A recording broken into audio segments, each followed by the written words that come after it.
plus, plus.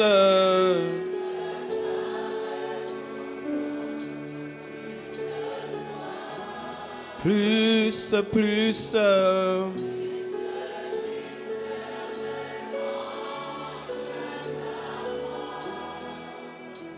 De ta volonté, Seigneur, plus de toi, plus de toi. Plus de toi, Plus de toi, Seigneur.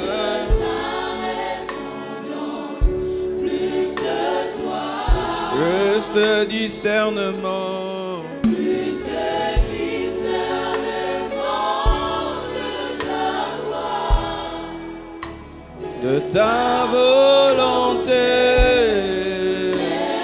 Seigneur, plus de toi, Oh, plus, plus. plus de toi, Je veux plus.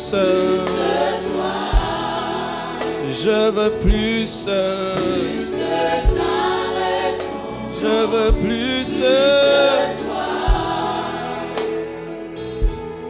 plus de discernement de ta voix, de ta volonté, Seigneur. Seigneur, plus de toi.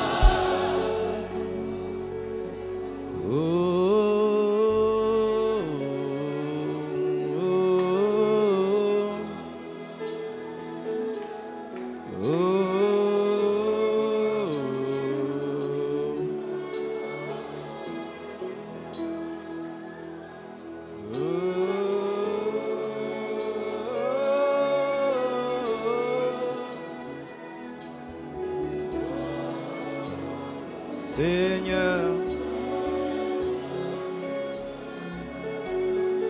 Père, bénis ta parole. Donne-nous des cœurs de disciples, des cœurs sensibles. Donne-moi la force du corps, de l'âme, de l'esprit pour libérer ta pensée. Qu'elle bénisse toute l'Afrique, toute la francophonie et les extrémités de la terre.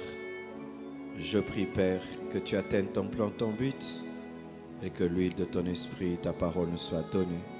Au nom de Jésus-Christ. Amen. Acclamons Jésus.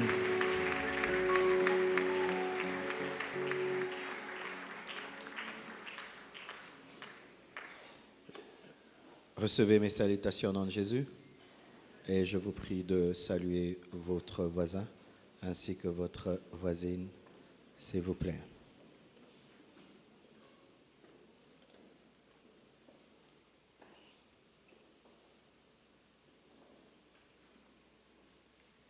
Aujourd'hui, je ne serai pas long. J'ai une croisade le soir à Delvaux. Je ne parlerai que de deux points.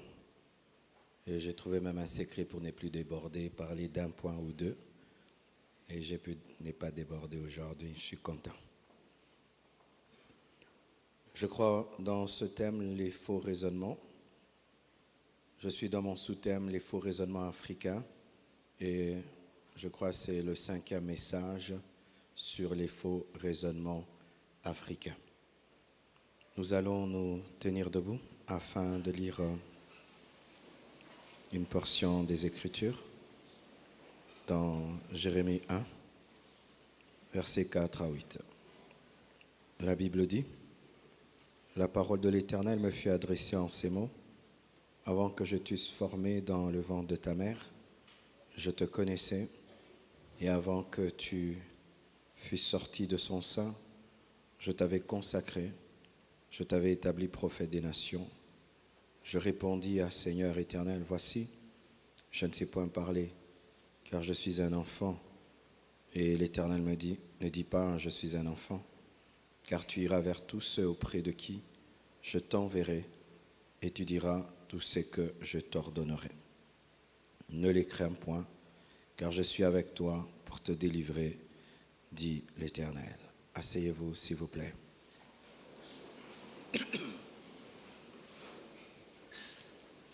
Voici le premier faux raisonnement. C'est « je suis un enfant ». Je suis un enfant. Et comme je le dis souvent, c'est pas que c'est seulement l'Africain qui réfléchit ainsi, parce que Jérémie était un juif, mais l'Afrique est trop dans ses faux raisonnements. Je suis un enfant.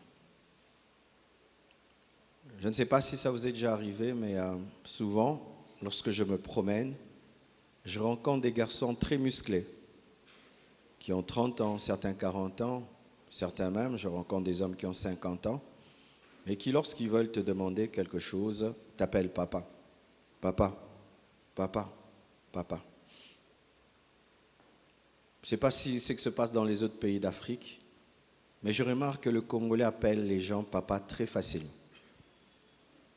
Ou yaya, grand frère, très facilement. Des fois, tu sais que tu es moins âgé que lui, mais rien que pour 10 $, 5 $, il est prêt à oublier son droit d'aînesse parce qu'il a besoin d'aide. Je vois même dans les familles. Un jeune a réussi dans la famille. Vous allez voir les membres de la famille commencer à l'appeler papa, maman, facilement. On aime bien ça, être traité comme des enfants, être materné, être bébérisé, qu'on prenne soin de nous.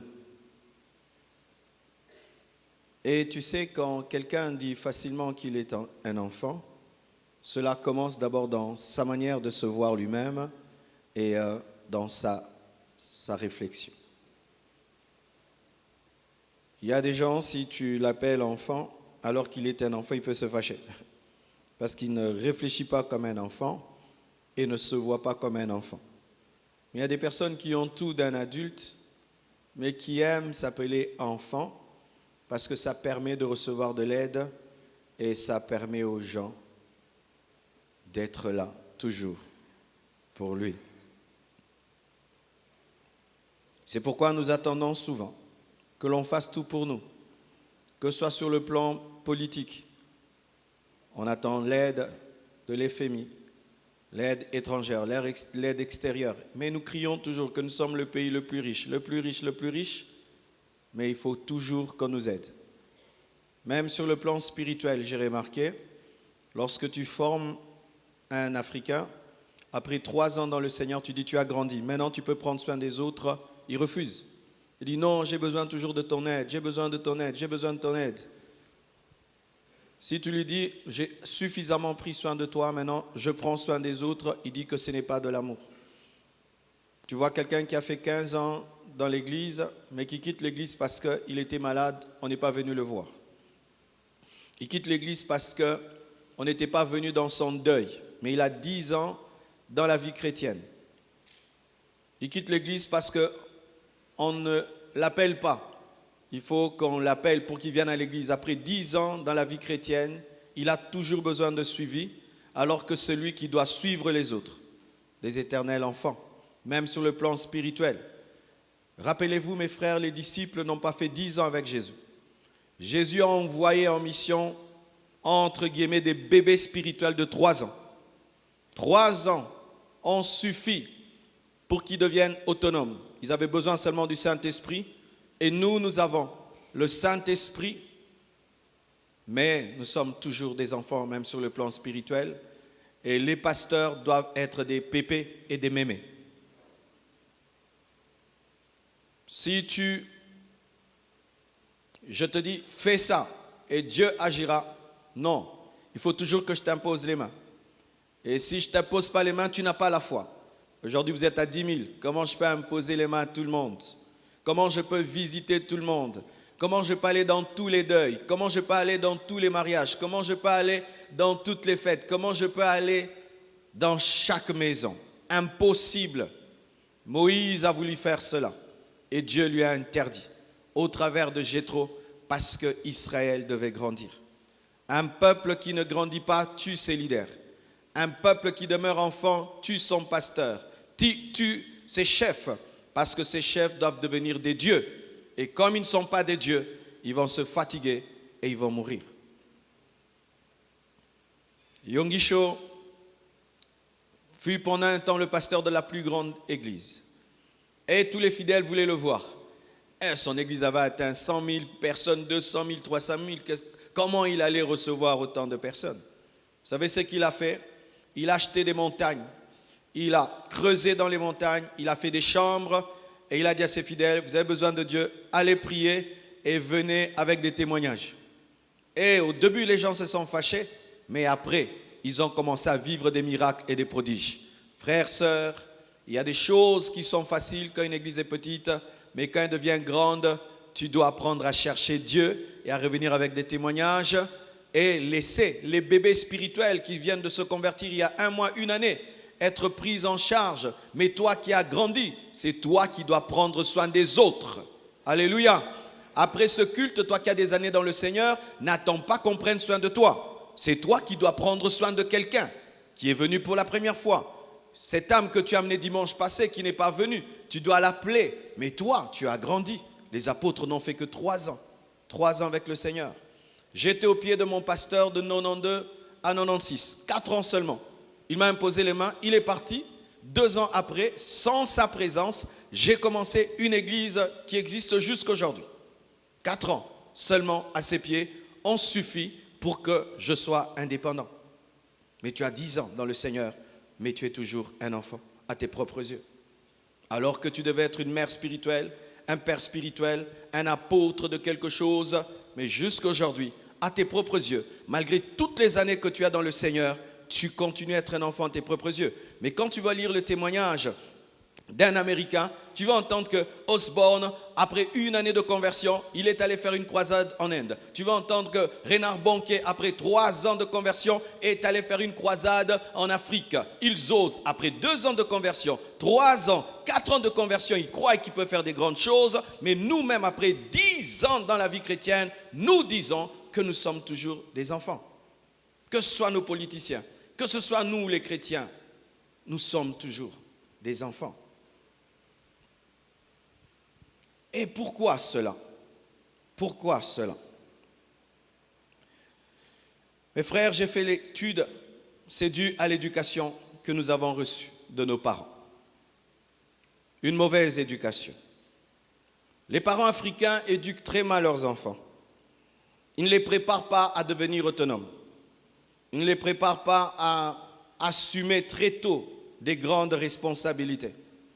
Et tu vois un père qui continue à appeler un garçon de 20 ans, enfant, mon bébé, mon bébé, mon bébé, mon bébé, et même les noms qu'on donne aux enfants. Imagine, tu donnes à un garçon le nom de bébé. Maintenant, quand il va se marier, il va s'appeler quoi? Papa bébé, grand-père bébé, pépé bébé, pasteur bébé, apôtre bébé, PDG bébé. Des noms qu'on donne aux enfants, bébé. Pourquoi? Parce que tu l'appelais bébé quand il était bébé. Mais il grandit. Donc quand tu lui as donné le nom, tu ne pensais pas qu'il allait grandir. Des noms qu'on donne aux enfants, petit, petit, petit, petit, petit, petit. Et quand tu donnes, comment tu peux donner à un enfant qui sera grand le nom de petit? Parce que tu ne penses pas, tu ne vois même pas que cet enfant deviendra un grand leader. Les enfants africains têtent le lait maternel trop longtemps. C'est l'une des causes de notre sous-développement.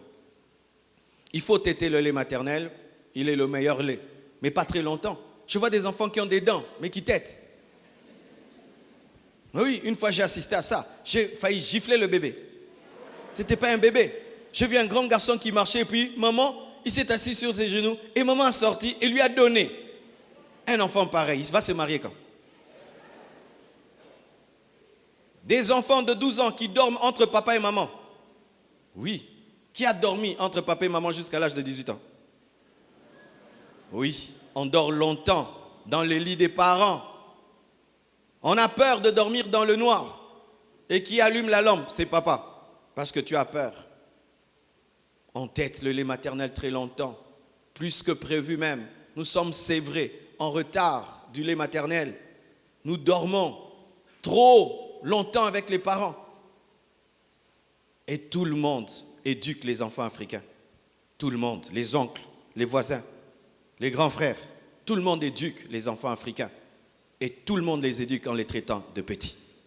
Tu as tes enfants, tu les éduques. Et quand ton frère vient à la maison, il commence à éduquer tes enfants. Allez, viens ici. Allez, va là-bas. Allez, viens ici. Allez, éteins là-bas. Donc l'enfant reçoit des ordres de tout le monde et il pense qu'il doit en recevoir toute sa vie.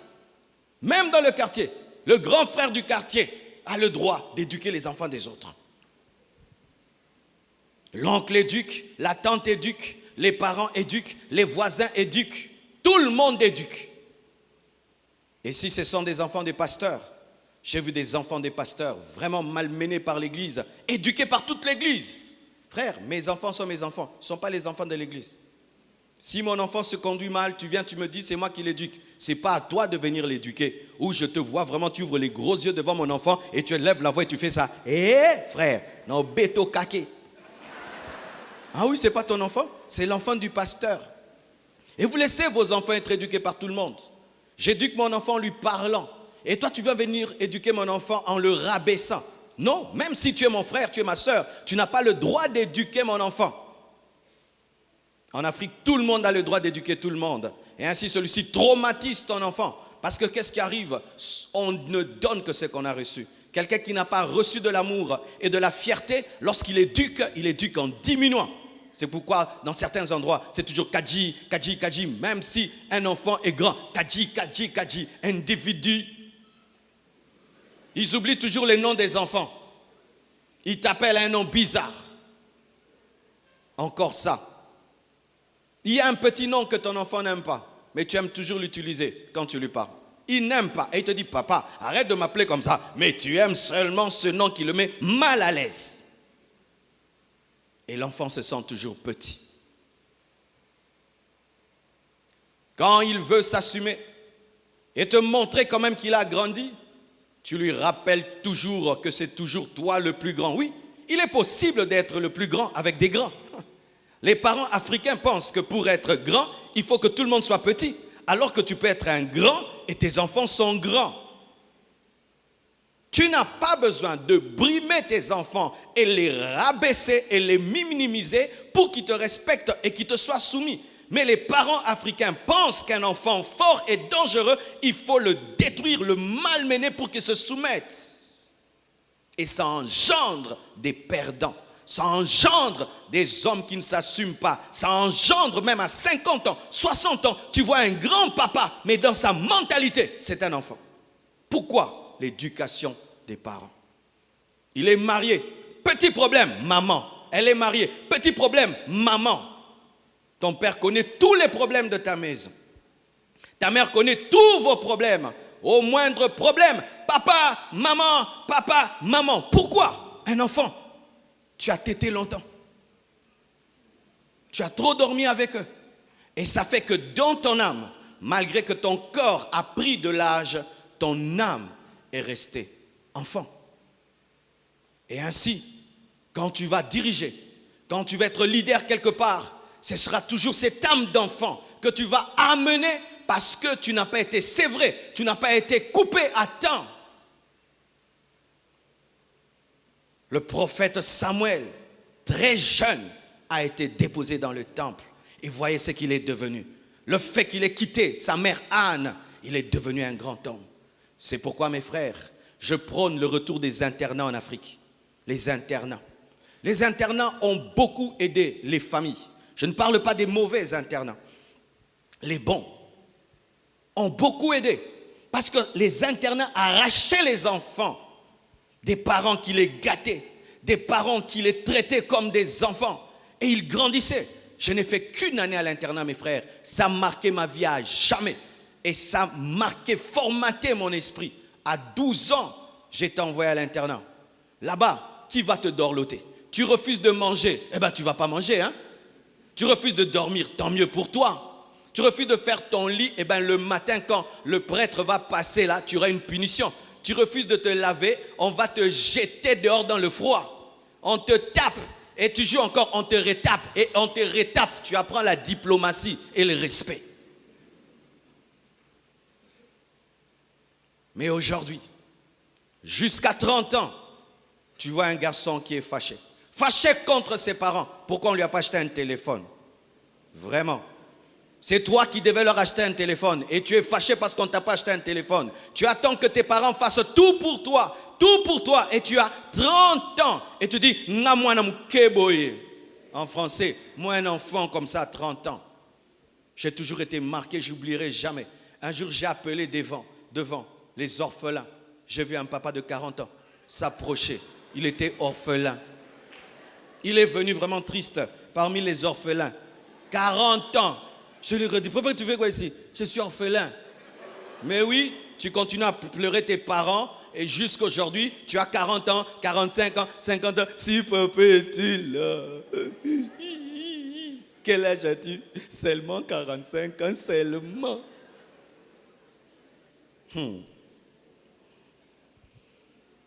Une mauvaise éducation. Les grands-parents gâtent, les parents gâtent. Et ça fait que les gens ont du retard dans la vie. Du retard dans la vie. Parce que c'est très tôt qu'on te dit que tu es grand, que tu affrontes tes responsabilités, que tu oses commencer une entreprise, tu oses te marier, tu oses louer une maison, tu oses inventer, tu oses créer, tu oses parce qu'on t'a dit que tu es grand. Mais quand tout le temps on te dit, tu es un enfant, tu es un enfant, tu es un enfant, et surtout ces maisons où ils sont à 50 dans une même parcelle, c'est terrible. Tu vas voir tout le monde enfante là-bas, tout le monde fait tout là-bas, tout le monde fait tout là-bas. Tu connais ces parcelles-là? Où tout le monde fait tout au même endroit, tout le monde est là-bas. C'est comme un poulailler. Et les enfants ne deviennent pas grands. Pourquoi? Parce qu'il vit dans une maison dans laquelle il a 30 grands frères. L'oncle l'envoie, la tante les gogoles, tout le monde les gogoles et les gogoles. Et puis il se dit que dans la vie ça ne sert à rien, je n'aurai que de supérieurs. Et il n'attend pas à devenir grand.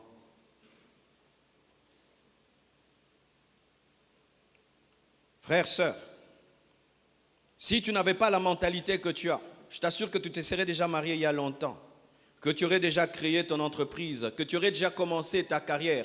Si tes parents te disaient très tôt, même à 15 ans, tu es un homme, tu es une grande femme, tu es un homme, tu es une grande femme, tu allais commencer très tôt. Le retard que tu as est provoqué par l'éducation que tu as reçue. En soit, ton père a été éduqué, on lui disait qu'il était un enfant, lui aussi te dit qu'il était un enfant, tes arrière-arrière, ce qui fait que nous avons toute une génération qui est en retard parce qu'on nous a toujours dit que nous sommes des enfants.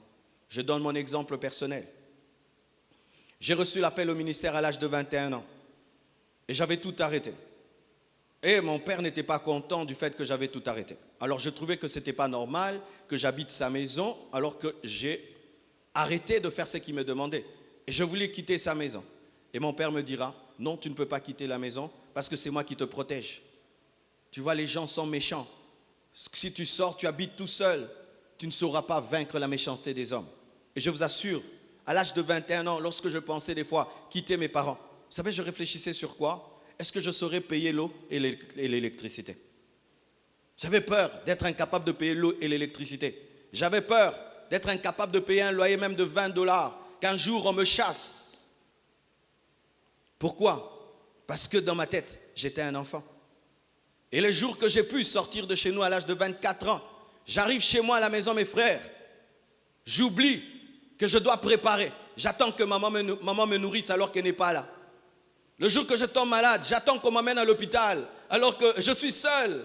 Je me suis amené à l'hôpital et j'étais triste de payer moi-même les factures. Pourquoi? Toute ma vie, on m'amène à l'hôpital. Toute ma vie, on me nourrit. Des fois même, tu es dans la chambre, tu ne veux pas manger. Il faut qu'on vienne toc, toc, toc, toc. Oui, peux-tu venir manger? Et puis tu dis, j'arrive, mais viens manger. Tu penses que tous les jours on te dira, viens manger. Ce serait un jour tu ne manges pas, on dit gloire au Seigneur. Ah oui, hein? Je bénis Dieu pour l'internat. Je bénis Dieu pour l'internat. À l'internat, c'était du genre, on te dit viens manger, tu ne manges pas. Oh gloire, on mange à ta place. Et quand la nuit tu as faim, il n'y en a plus. Le lendemain, tu auras l'appétit. Alléluia. Oh, je prie que Dieu te donne la sagesse de commencer un internat. Je te dis, si tu fais un internat où il y a une bonne discipline, Dieu va te donner des millions. Dieu va te donner l'argent. Je vous dis, dans ce pays, beaucoup de parents ne savent plus quoi faire de leurs enfants. Fais un internat, tu les apprends à repasser, tu les apprends à cuisiner, Tu les apprends à laver les habits. Beaucoup ici ne savent pas repasser. Tu lui donnes ton pantalon, il va te faire 2 lignes parallèles. Oui, ils ne savent rien de la vie, rien de la vie. Internet. Ils ne savent pas utiliser un couteau. Ils ne savent même pas cueillir une mangue. Oui, les générations actuelles, même monter sur un arbre, cueillir une mangue, ils ne savent pas. Ils ne savent même pas. C'est l'internet. Mais quand il y aura la guerre, tu vas cueillir comment une mangue? Frères et sœurs, mais ailleurs, on dit traite-toi à l'enfant qu'il a grandi. On dit même à l'enfant, à 18 ans, tu quittes ma maison. Tu quittes ma maison, à 18 ans, tu quittes. Et tu entends même l'enfant qui dit, à 18 ans, je m'en vais. Et nous, quand Africains, on entend, on se dit, hé, regarde-moi cet enfant, un petit enfant comme ça qui va aller où? Il n'est pas petit, il a 18 ans. Avoir 18 ans, c'est pas être petit, c'est être grand. 18 ans, c'est beaucoup. 18 ans, c'est beaucoup. Vous tous qui avez doublement 18 ans et vous n'avez rien fait dans la vie, vous êtes doublement en retard.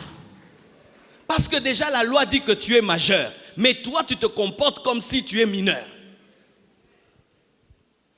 On lui dit, tu dois contribuer. Tu vois vraiment un père qui dit à un enfant, hein, ah, tu as 18 ans maintenant, tu ne fais que manger, hein, alors tu dois contribuer, tu dois payer l'électricité. Ce n'est pas méchant, c'est très très bien. Ça emmène l'enfant à assumer ses responsabilités et à se battre très tôt.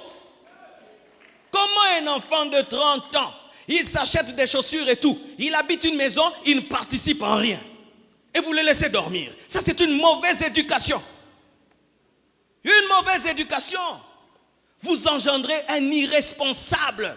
Comment un enfant de 30 ans, il peut avoir $500 et tout le reste. Il sort, il rentre, il n'amène même pas du pain. J'habitais chez mes parents, je ramenais du pain. Tu habites chez tes parents, tu ne ramènes même pas du pain. Mais tu achètes des chaussures. Et puis tu cries que tu as faim. Hé, vraiment. Vous voyez l'éducation qu'on donne. Et tu vas voir un tel garçon. Tu vas le pousser maintenant à se marier. Marie-toi, je ne veux pas, j'ai peur. Il a perdu une fille. Oui, marie-toi, tu dis à une fille de se marier. Elle a peur d'un homme. Elle ne sait même pas causer avec un homme. Elle ne sait pas causer avec un homme. 30 ans, tu ne sais pas causer avec un homme. Oui, 30 ans, tu ne sais pas causer avec un homme. Si on te met avec un homme causer, tu fuis. À ton âge. La faute des parents. Quand tu veux parler, tais-toi.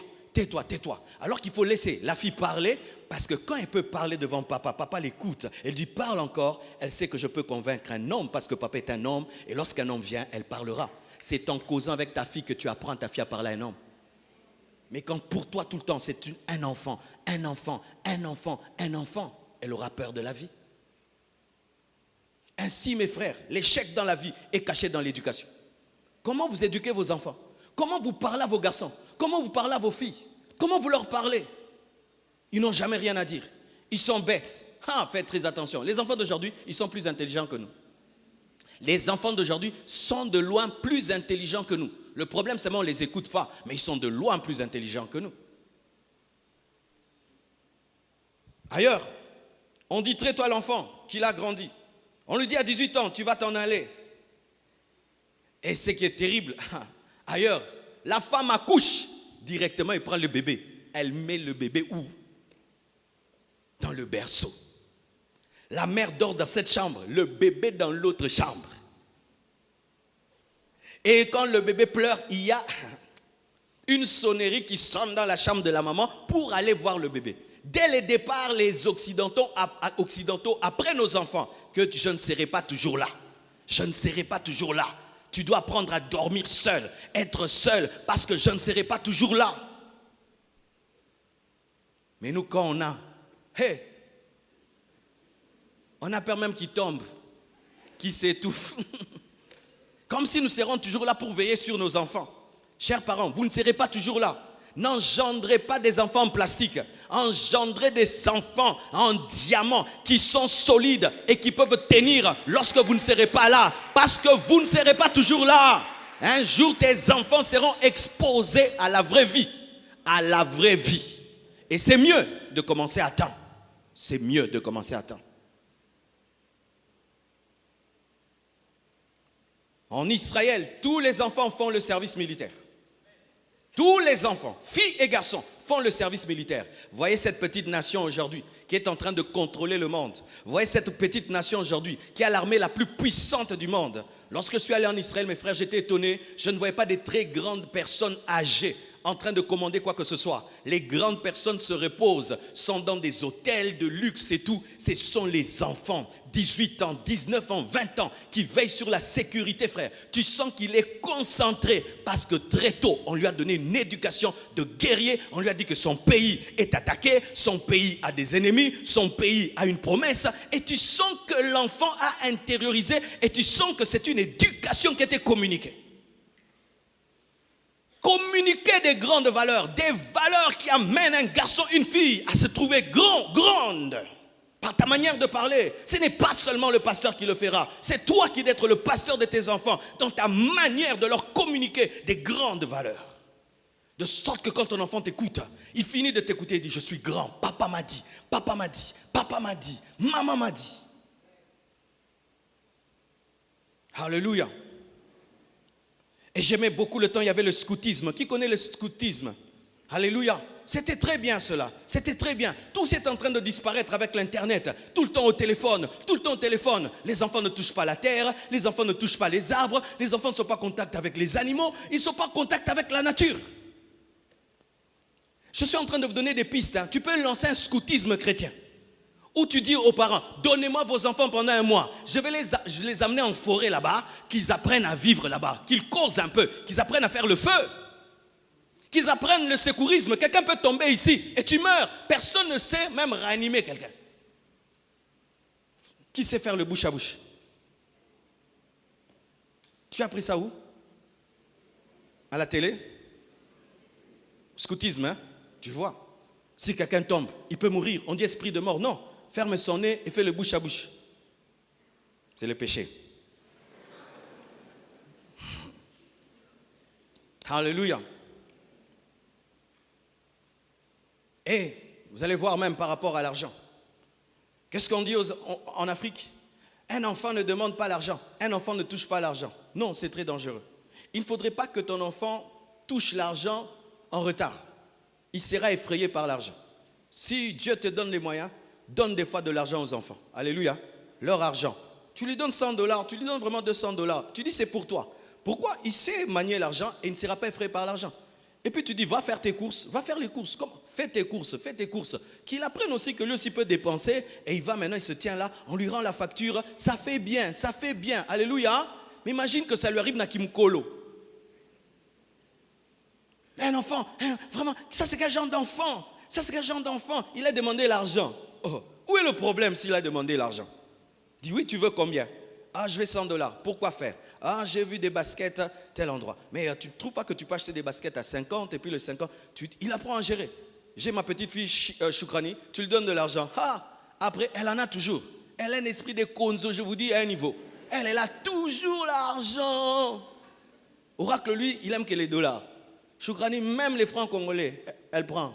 Mais après, c'est elle toujours qui a l'argent. Et tu sens que cet enfant a l'esprit de commerce. Ah oui, très tôt, tu découvres qu'elle a l'esprit. Qui lui a appris ça? C'est en elle. Mais comment tu vas savoir que tes enfants sont appelés à quelque chose? L'argent, c'est les démons. Non, ce n'est pas les démons, frère. C'est l'orgueil et la cupidité qui est les démons. L'argent, c'est neutre. C'est comme un couteau. Ça peut tuer ou ça peut cuisiner. Donne-moi l'amen. Comment tu es riche? Tu donnes l'argent à tout le monde sauf à tes enfants. Non, laisse-les manier l'argent, manipuler l'argent, s'habituer à l'argent. Ils ne seront pas détruits un jour par l'argent parce qu'ils savent que ce n'est qu'un instrument. Alléluia. Frères, sœurs, lorsque tu regardes, tu étudies l'histoire, on nous parle d'Alexandre le Grand. Alexandre le Grand a influencé la Grèce. Vous savez qu'il est mort à 32 ans. 32 ans. Tout ce que vous entendez sur Alexandre le Grand, il l'a fait avant 32 ans. 32 ans. 32 ans. Le grand Alexandre le Grand. 32 ans. Il n'avait pas 40 ans. Il est mort à 32 ans. Bill Gates a commencé à travailler sur Microsoft à l'âge de 17 ans. Oh, l'homme le plus riche du monde, pendant un temps, l'homme le plus riche. Mais cet homme a commencé à travailler sur Microsoft depuis l'âge de 17 ans. Il a loué un hôtel pour aller réfléchir sur Microsoft. Il avait 17 ans. 17 ans. 17 ans. Tout à comment est devenu pharaon d'Égypte. Il n'était pas vieux, il était très jeune. Louis XIV est devenu roi de la France, très très jeune. Blaise Pascal est devenu un génie des calculs, très très jeune. Louis Braille, vous connaissez l'écriture Braille qui permet aux aveugles de lire, a inventé cette écriture très très jeune. Thomas Edison est devenu un grand inventeur très très jeune. Mozart est devenu un grand musicien très très jeune. Pelé est devenu le plus grand footballeur du monde très très jeune. Jeanne d'Arc a lancé une révolution, elle était très jeune. Et j'ai fait des recherches sur un jeune indien. Il s'appelle Akrit Jasmal. Qui le connaissent? Jaswal. Akrit Jaswal. Akrit Jaswal est devenu le plus jeune médecin du monde. Déjà à 7 ans, il était chirurgien. Oui, tapez ça sur internet, Akrit Jaswal. Même moi j'ai crié. Il parlait et marchait déjà à l'âge de 10 mois. Et à l'âge de 2 ans, il lisait et écrivait. Non, on va dire, oh Kindoki, moi, non, Kindoki. Tout le monde a Kindoki, kaka Kindoki. Les sous indiens, donc Kindoki, Penza, Yababuda. Biso tout le monde a Kindoki.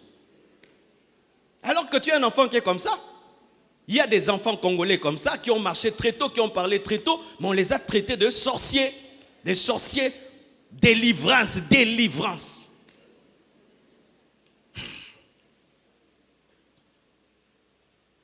À l'âge de 10 mois, déjà, il marchait et parlait. Et à l'âge de 2 ans, il lisait et écrivait. Il a un QI de 146.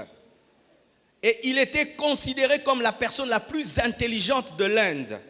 Ce jeune homme a fait une opération chirurgicale d'une main, je crois, à l'âge de 13 ans. Et il était admis à l'université entre 13 ans et 14 ans. Donc il était pendant un temps le plus jeune étudiant du monde. Et aujourd'hui, il a 29 ans. Oprah Winfrey l'a reçu quand il était un jeune et elle était étonnée par son intelligence. Tu n'as pas besoin d'être vieux pour faire des grandes choses. Tu n'as pas besoin d'être vieux pour faire des grandes choses. Je répète, tu n'as pas besoin d'être vieux pour faire des grandes choses. D'ailleurs, commence tôt. Commence tôt. Commence tôt. Pourquoi? Parce que si tu commences tôt, tu as le temps de commettre des erreurs et tu as le temps de te corriger. Mais si tu commences tard, tu auras peur d'échouer. Commencez tôt et dites à vos enfants qui sont grands. Dites à vos enfants qui sont grands. C'est pourquoi lorsque Jérémie a dit à Dieu, je suis un enfant, Dieu qui connaissait son âge a dit, ne dis pas que tu es un enfant, sinon tu vas devenir un enfant, car je sais que tu es un enfant. S'il y a quelqu'un qui devait dire à Jérémie, tu es un enfant, c'est Dieu. Mais Dieu connaît l'âge de Jérémie. Et il sait même qu'il ne sait pas parler. Mais il lui interdit de dire qu'il est un enfant. Dieu t'interdit de dire que tu es un enfant. Dieu t'interdit de dire que tu es un enfant. Tu n'es pas un enfant. Tu es un grand. Tu es capable. Et c'est le temps de faire ce que Dieu t'a dit de faire. Je te répète, tu n'es pas un enfant. Tu n'es pas un enfant. Je vais le répéter jusqu'à ce que ça entre. Tu n'es pas un enfant. Même si tu as papa, même si tu as maman, tu n'es pas un enfant. Même si tu as 15 ans, tu n'es pas un enfant. Même si tu as 14 ans, tu n'es pas un enfant. À l'âge de 15 ans, Jésus m'est apparu. Il y avait des adultes dans la maison. Il n'est apparu qu'à celui qui avait 15 ans. Frères et sœurs, arrêtez de dire que vous êtes des enfants. Arrêtez de rappeler tout le temps vos enfants qui sont des enfants. Ils le savent déjà. Arrête de me rappeler tout le temps mon âge. Je le connais. Arrête tout le temps de me rappeler ma petitesse. Je la connais. Parle-moi d'autre chose qui va me pousser à l'action. Parle-moi d'autre chose qui va me pousser à agir. Ce jeune Indien est en train de faire la fierté de son pays. Ce jeune Indien est en train de faire la fierté de l'Inde. Et partout, on parlera des hommes intelligents. On parlera de cet Indien et on parlera de l'Inde. Et au Congo, nous avons de tels hommes. Nous avons de tels hommes. Nous avons de telles femmes. Le problème, c'est que les familles ne savent pas valoriser leur génie. Lorsque tu remarques que ton enfant est différent, traite-le selon sa différence. Pousse-le selon sa différence. Élève-le selon la différence. Mets-le dans des études selon sa différence. Et dis-lui qu'il est différent. Dis-lui qu'il est particulier. Oh, il va devenir orgueilleux. Dieu va l'aider à ne pas être orgueilleux. Et même s'il est orgueilleux, Dieu le brisera. Mais dis-lui qu'il est grand. Donne-moi la main, donne-moi la main. Nous avons toujours des éducations avec des freins. Et si tu lui dis trop, il va être orgueilleux. Frère, trop de freins. Dites d'abord, Dieu arrangera. C'est un secret que mon pasteur avait. Lorsqu'on a reçu l'onction, on était des jeunes. On prophétisait en désordre. On manifestait la puissance de Dieu en désordre. Et les aînés voulaient nous arrêter. Il a dit non, laissez les enfants prophétiser. En prophétisant, ils vont se corriger. Et ils vont arranger. Et c'est vrai, on a commencé à s'arranger. Mais s'ils avaient arrêté, on n'allait ni prophétiser ni être sage. Oh, rabro sandala baba chantala baba baba baba baba. Si tu as eu un père qui t'a brimé, il y a un père céleste qui te dit que tu es grand. Oui, si tu as reçu une éducation qui n'a fait que te brimer, il y a le Père Céleste qui te dit que tu es grand, vaillant héros. Même si tu es Gédéon et tu es le plus petit de la plus petite famille, mais Dieu ne voit pas le plus petit de la petite famille, il voit un vaillant héros. C'est pourquoi l'Église est très importante, parce qu'elle vient transformer ou renouveler l'intelligence des personnes qui ont reçu une mauvaise éducation. Car je t'assure, tu vois la timidité que tu as, c'est à cause de ton éducation. Si tu avais des bons parents, tu ne serais pas timide comme tu es là. Parce qu'on ne te laissait jamais parler. On cherchait que des fautes. C'est pourquoi, chers parents, arrêtez tout le temps de corriger les enfants. Il dit un peu mauvais français, tu corriges. Il fait ceci, tu corriges. Des fois, tu le laisses et tu corrigeras un peu. Mais si ta présence est toujours une correction, ça détruit l'enfant. Comment ton enfant peut être intelligent devant tout le monde, mais devant toi, il devient bête? Ah oui. Ton enfant est intelligent devant tout le monde, mais quand il est face à toi, son père, il devient bête. Pourquoi? Parce que toi, tu es un jugement. Et partout où il va, lorsqu'il veut parler, il voit son père. C'est pourquoi il devient timide. C'est pourquoi si tu as une éducation paralysante, tu dois permettre au Saint-Esprit de te renouveler et de t'en délivrer. Et je prie que Dieu t'en délivre. Et je prie que Dieu t'en délivre. Et je prie que Dieu t'en délivre. Ne dis pas que je suis un enfant. Deuxième faux raisonnement. Beaucoup parler et peu d'action. Au Congo, on dit Tolobelela. Surtout en Afrique francophone. Parce que la culture française, c'est une culture de trop de paroles, peu d'action. Alléluia. C'est pourquoi j'aime pas trop les films français. Gospel, tu m'excuses. Dans les films français, on cause trop, on mange trop, mais il n'y a pas d'action. Mais les films américains, dès que tu commences comme ça, boum, c'est fini. Déjà, mes films français, ils mangent toujours, oui, ils causent. Et souvent, l'Afrique francophone, nous parlons trop. Parce que la francophonie parle trop. Pendant que nous parlons trop, les anglophones agissent. C'est pourquoi la langue anglaise est très directe. La langue française est très compliquée. Alléluia. Et on tourne trop autour du pot, autour du pot, autour du pot. Au lieu d'aller droit au but, nous tournons trop autour du pot. Je vois des fois des frères et sœurs qui viennent au bureau pour t'exposer son problème. Il a besoin seulement que tu payes ses études. Au lieu qu'il te dise seulement, pasteur, peux-tu payer mes études? Il me faut $200. Non, tu vois, papa, on l'a chassé du travail et maman vendait les beignets sont tombés. Et puis à l'université, le professeur me regarde très mal, je suis mal à l'aise. Et puis il parle 10 minutes après. Est-ce que tu peux payer mes études? Mais il fallait commencer là. Même des frères, des fois, vous ne vous mariez pas. C'est toujours ça aussi. Tu vois une sœur, tu l'aimes. Toi, tu tournes autour du pot. Pendant que tu tournes autour du pot, quelqu'un d'autre, il tire au but, il va la voir. Oui, toi, tu tournes autour du pot pendant 1 mois. Et l'autre le voit seulement aujourd'hui. Après le culte, là, ma sœur, quand je t'ai vu, j'ai perdu la concentration de la prière parce que tu brillais comme une étoile dans le culte. Oh, oui, j'ai perdu toute la concentration. Ah, c'est pourquoi je devais connaître ton nom. Quel est ton nom? Une semaine après, elle dit oui. Mais toi, Depuis que tu driblais, cantique des cantiques, tu as fini. Apocalypse, tu as fini. Tu ne dis toujours rien. Oh, sœur, lisons. Sœur, lisons. Frère, quoi? Lisons, lisons, lisons, lisons.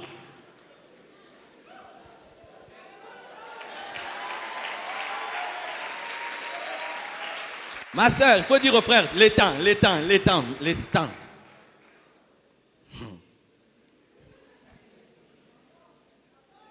On tourne trop longtemps autour du pot. Trop d'énigmes dans les langages, trop de détours dans le langage. On fait trop de réunions pour rien. Regardez même la conférence nationale. Ils ont fait des réunions. On a cru qu'après ça, le Congo va changer. On est toujours au même endroit. Ils ont parlé. Des discours de 3 heures du temps. On dormait même sur les chaises là. Rien du tout. Beaucoup de promesses, beaucoup de discours, beaucoup de paroles. On fait des réunions et des réunions et des réunions. Mais après, aucune action. Si vous vous réunissez pour ne pas agir, ne vous réunissez pas. Si vous faites des réunions seulement pour parler des problèmes, ne les faites pas. Sachez ceci, que parler des problèmes ne les résout pas. C'est agir qui les résout. Et en Afrique, nous pensons que comme on a parlé d'un problème, on l'a résolu. Non, vous en avez seulement parlé. Vous en avez maîtrisé les contours et les détours, mais vous ne l'avez pas résolu. Évitez les réunionites. Évitez parler pour parler. Ce n'est pas parce que tu parles de tes projets que tu les accomplis. Ce n'est pas parce que tu partages tes rêves qui sont réalisés. Ce n'est pas parce que tu dis je ferai que tu fais. Parce que trop parler nous amène à quoi? À la procrastination. J'ai décidé que je veux me mettre au sport, tu ne fais pas. J'ai décidé d'étudier, tu ne fais pas. J'ai décidé de jeûner, tu ne fais pas. J'ai décidé d'abandonner un péché, tu ne fais pas. Cette année, je vais donner toute ma vie à Jésus, tu ne fais pas. Ce n'est pas parce que tu le dis que tu l'as fait. À force de trop parler, tu peux commencer à croire que comme tu le dis, tu l'as fait. Non, tu as trop de paroles et peu d'actions et ta vie n'évolue pas. C'est pourquoi l'Afrique n'évolue pas. Parce que nos dirigeants parlent beaucoup. On ne dirige pas un pays par des discours. Alléluia. Un pays ne se développe pas par des discours. C'est ce qu'on avait même dit à Obama. Tu fais trop de discours. Il faut changer l'Amérique. Trop parler, trop de réunions, trop de paroles et peu d'actions. Et cela déclenche un sous-développement. Cela déclenche un retard. Parce que pendant que vous n'êtes que dans des réunions, les autres sont en train de travailler, sont en train de faire et sont en train de se développer. Regardez même notre coutume au sujet même de la dot. Vous savez, moi, quand je vais dans les dots, des fois, je rigole, hein, les théâtres qui se passent là. Vous recevez un garçon. Ce garçon venait tous les jours chez vous. Ce jour-là, faites semblant comme si vous ne le connaissez pas. Papa, toi, c'est qui? Ah! Vraiment. Des dots qui vont de 10h à 18h, comme si nous, on n'a rien à faire que seulement épouser leur fille. Et après, tu es venu faire quoi? Ah! Papa! Si même on a dit dot, donc tu sais ce que je fais. Tu es venu voir qui? Ah! Comme si tu ne connais pas que c'est ta fille-là que je cherche. Et puis tu présentes toutes tes filles pour que je dise laquelle. Vraiment, du théâtre et perte de temps. Et on ajoute encore quoi? Oh, elle n'est pas là. Elle n'est pas là.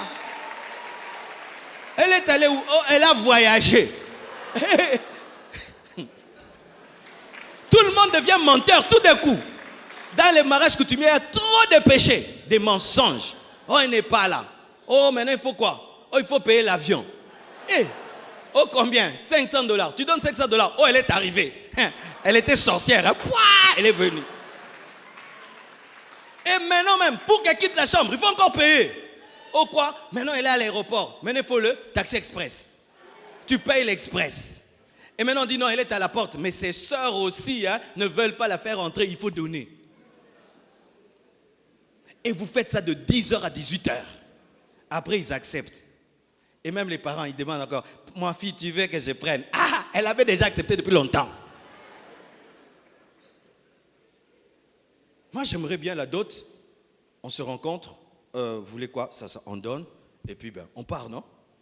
On gagne le temps. On gagne le temps. Parce qu'on a trop à faire. Vous prenez du temps et vous prenez du temps. Et puis, les gens rentrent fatigués. Des fois, même, on prend tellement de temps qu'on perd même la joie. Dribbler. Tu ne sais jamais dire une chose directement. C'est pourquoi maintenant, vous voyez, il y a une culture on appelle ça go straight, n'est-ce pas? Va au point, va au point. Aujourd'hui sur Internet, tu es un orateur, quand tu commences à prêcher, on ne comprend pas ce que tu dis, tu n'auras pas de vue. Il faut directement, quand tu commences à parler, on comprend. Ah oui, l'homme moderne ne supporte plus les gens qui ne vont pas directement. Tu sais pourquoi? C'est une manifestation d'un manque d'intelligence. Et quand même on parle très lentement. Très lentement. Et là encore un secret que je te donne mon frère. Si même tu aimes beaucoup parler, parle vite. Parce que si tu aimes beaucoup parler, tu parles lentement. Vraiment, tu étouffes. C'était quoi? Ezalaki... Siko, parle vite, exerce-toi à parler vite. Comme tu aimes beaucoup parler, parle moins vite. Mais si tu parles beaucoup et tu parles lentement, c'est la mort totale. Et cet esprit-là nous amène même, quand on nous engage, on parle tellement au boulot. Regarde les Congolais, tu les engages. Prends une caméra, commence à les filmer. Il lave les assiettes et puis il arrête. Il commence à causer. 8 heures au travail, mais pas 8 heures de travail. Tu travailles quelque part. Est-ce que vraiment tu fais 3 heures au travail? 3 heures de travail. Vous allez sur Internet, vous êtes sur Facebook, mais vous êtes au boulot. Vous êtes sur Facebook. Pendant que les autres sont concentrés quand ils travaillent. Nous aimons le salaire, mais nous n'aimons pas le travail. Et au travail, nous causons, nous papotons. Mais à la fin du mois, il faut qu'on te donne ton salaire. Est-ce que tu as donné le travail? Parler, tout le temps parler. On ne sait pas être calme, être concentré sur notre travail. Nous parlons plus que travailler. Tu leur dis de faire des routes, ils vont plus causer que faire les routes. Une route qui devait être faite en 1 mois va être faite en 6 mois. Pourquoi? Ils aiment causer. On devient rapidement amis sur le lieu de travail. Et on ne fait que causer. On oublie même pourquoi on est là. Et c'est quand au lieu d'écrire $1000, tu vas écrire $10 000 et tu as des problèmes au travail. Frère, si tu n'aimes pas le travail, ne te fais pas engager. Parce que si quelqu'un te paye pour que tu travailles, mais toi au travail tu ne fais que causer, tu l'as escroqué. Tu l'as escroqué parce que tu n'as pas travaillé, mais lui te paye.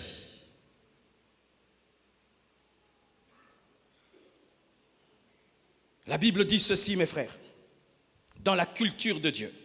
Proverbe 27, verset 1. Ne te vante pas du lendemain, car tu ne sais pas ce qu'un jour peut enfanter. C'est-à-dire, ne dis pas je ferai et je ferai, parce que tu n'es pas sûr. Tu n'es pas sûr que tu feras. Alors pendant que tu as la vie, fais maintenant. Fais maintenant.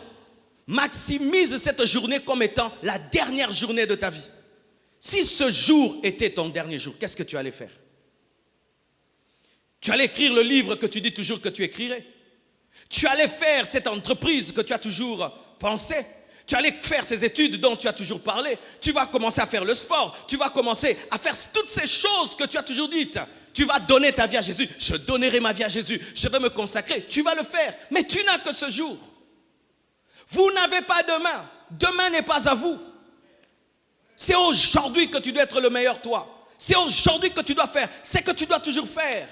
Mais à force de reporter, et à force de reporter, tu es en train de donner du retard à ta vie. Et tu vas devenir un philosophe. Un philosophe. Tu vas devenir un jaloux. Jaloux de ceux qui ont osé se battre. Jaloux de ceux qui ont osé commencer. Jaloux de ceux qui ont osé s'engager. La Bible dit, il y a un temps pour se taire. Ecclésiaste 3, verset 7. Il y a un temps pour se taire et un temps pour parler. On ne parle pas tout le temps, mes frères. Il y a un temps, on reste silencieux, on réfléchit. Il y a un temps, on reste silencieux, on travaille. On écrit, on réfléchit, on cherche l'argent, on bosse dur, on cherche Dieu. Si toute ta vie c'est parler, tu pécheras certainement. La bouche qui parle trop ne manque pas de péché. Et la Bible nous dit que les jeunes veuves, par oisiveté, tombent dans des commérages. L'homme qui sait dompter sa langue est un homme parfait, dit la Bible. Car ta langue peut être une source de distraction. Si tout le temps tu ne sais que parler, et parler, tu n'auras pas le temps d'utiliser tes mains, le temps d'utiliser ton cerveau, le temps de manifester le potentiel que Dieu t'a donné. Et la Bible dit, rachetez le temps, car les jours sont mauvais. Comporte-toi comme si tu n'as pas le temps, et tu ne vas pas perdre le temps. Rachète le temps. Rachète le temps. Vis comme si tu n'as pas assez de temps. Et car c'est vrai, tu n'as pas assez de temps. Je vous ai donné cette étude qui a été faite sur l'espérance de vie d'un Congolais. Ils ont dit 59 ans. 59 ans. Tu t'imagines ça? 59 ans. Hier, j'étais à un deuil. Ce pasteur-là n'avait même pas 60 ans, même pas 50 ans. Et puis un autre deuil. Mais ils avaient des projets, des très grands projets. Frères, vivez comme si c'était votre dernier jour. Soyez au maximum tous les jours de votre vie. Et vous aurez de la vitesse. Et vous aurez de la vitesse. Alléluia. Regardez ceci. Dieu pouvait créer les cieux et la terre et tout ce qu'il renferme en 1000 jours. Dieu pouvait créer toutes choses en 10 000 jours. Il avait tout le temps, il est éternel. Mais celui qui n'a pas besoin d'être pressé a créé toutes choses en 6 jours. Il a maximisé le temps. Il pouvait créer en 60 ans, il pouvait créer en 6 ans, mais il a créé en 6 jours. Alors que lui ne peut mourir, alors que lui ne peut se fatiguer, mais il a utilisé 6 jours pour tout finir. Même l'homme, la femme, créé le 6e jour. Il avait tout fini. Dieu est pressé. Jésus a eu un ministère de 3 ans seulement. 3 ans seulement. Mais lorsqu'on fait le résumé de son ministère, on dit quoi? Que le monde est incapable, ne peut contenir un livre qu'on pourrait écrire sur ses œuvres. En 3 ans. Comment Jésus vivait-il pour qu'en 3 ans, il puisse avoir impacté le monde à ce niveau? À 3 ans. 3 ans. Les apôtres n'ont pas fait 5 ans avec Jésus. Ils n'ont fait que 3 ans. Mais après, ils étaient capables d'influencer le monde. Ils n'ont pas fait 10 ans. Ils n'ont pas fait 10 ans. Tu dois influencer le monde maintenant déjà. Tu dois faire des grandes choses maintenant déjà. Et aucun de vous n'est petit. Et aucun de vous n'a le temps. Alléluia. J'aimerais vous donner cette image. Frère, venez un peu. Je vais vous expliquer. Si tu vas tout oublier, n'oublie pas ça. Oui, mon frère, oui, venez. Tenez-vous là. Lui, c'était un Japonais. Amen. Moi, je suis un Congolais. OK? Alors, quand je vais dire, si je fais un pas, tu fais un pas. Alléluia. Le but pour nous deux, c'est d'atteindre la cage du drummer. C'est ça, l'objectif, le projet, le développement. OK? On fait un pas, frère. Fais un pas. Moi, je vais réfléchir un peu. Si c'est vraiment important de faire les premiers pas. Un pas. Je monte avec le projet Mangengenge pendant 40 jours pour que Dieu me donne toutes les confirmations divines et spirituelles du projet. Un autre pas. Et j'attends qu'un prophète me rejoigne à Mangengenge et qu'il vienne me confirmer la confirmation que j'ai reçue de la confirmation. Encore un pas. Et puis, je suis convaincu maintenant, je descends de Mangengenge. Mais comme j'ai trop gêné, je dois récupérer parce que j'ai maigri. Je ne peux pas aller demander le travail avec des fossettes. Un pas encore, frère. Et je descends maintenant, j'ai beaucoup mangé maintenant. Je vais aller, mais je trouve que je dois encore chercher quelqu'un qui a une meilleure information dans cette information parce qu'il ne faut pas que je commette d'erreur. Encore un premier pas. Et puis, je cherche des spécialistes dans les domaines, qu'on s'assied même à 7, parce qu'il faut beaucoup de conseillers dans la vie. Encore un pas. J'ai trop réfléchi, je dors un peu. Encore un pas. Pourquoi dans la vie se battre tout le temps? Des fois, il faut être relax. Encore un pas. Jésus revient bientôt. Pourquoi se battre comme ça dans la vie? Parce que Christ est à la porte. Encore un pas. Mbokoyo, bakatango. Encore un pas. Après tout, je suis encore jeune. Pourquoi me battre comme ça? Trop de pression, trop de pression. Encore un pas. Ce frère-là, c'est un orgueilleux. Pourquoi lui va vite comme ça dans la vie? Dans la vie, il faut aller au temps de Dieu, selon la cadence et la mesure de Dieu. Parce qu'il y a des temps pour tout. Temps pour tout, seulement pour toi. Pour prier, mais jamais pour travailler. Encore un pas. Ce frère-là, c'est sûr qu'il a la magie. Il a des connexions occultes. C'est pourquoi il va très très vite. Moi, je suis dans la pureté, dans la sainteté. C'est pourquoi moi, j'ai des blocages et des freins dans la vie. Nous sommes toujours là à expliquer nos échecs et nos paresses au nom de la sorcellerie qui nous bloque. Et j'aime la révélation que maman Lisa nous a donnée. Frère, le diable est faible parce qu'il te combat quand tu dors. Un homme qui est fort ne combat jamais quelqu'un qui dort. Et maintenant le diable qui te combat dans le sommeil, tu dis quoi? Il t'a bloqué. Et lui ne le bloque pas alors que lui il est païen.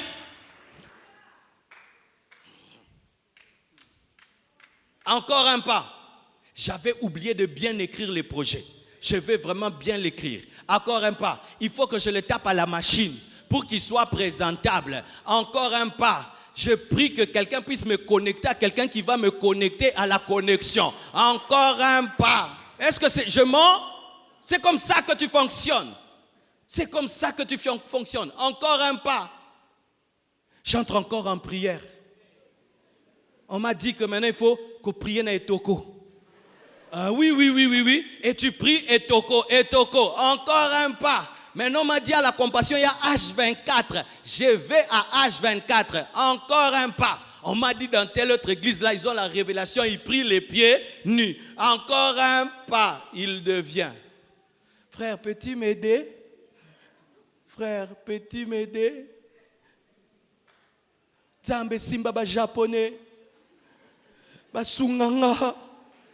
Seigneur, touche les Japon qui nous aident. Vous étiez au même niveau. Mais toi, qu'est-ce que tu faisais?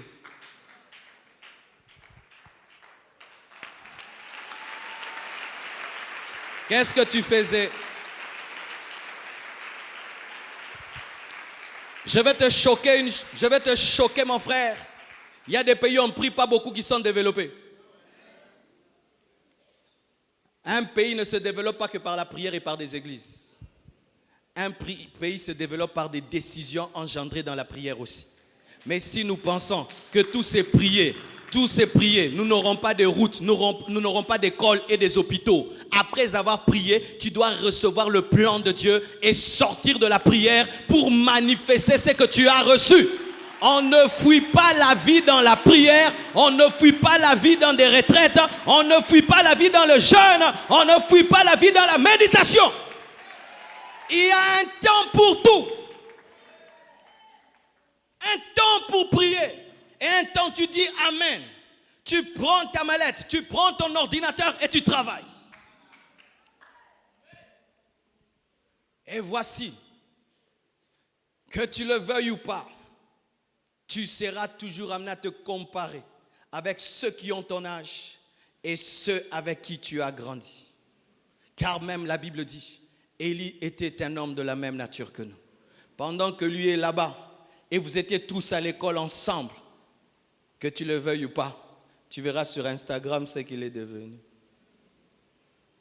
Oui, ceux avec qui tu étudiais, qu'est-ce qu'ils sont devenus?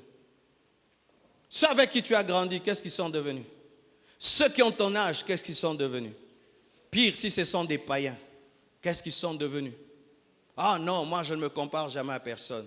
Non, la Bible nous parle de certaines personnes pour qu'on se compare à elles.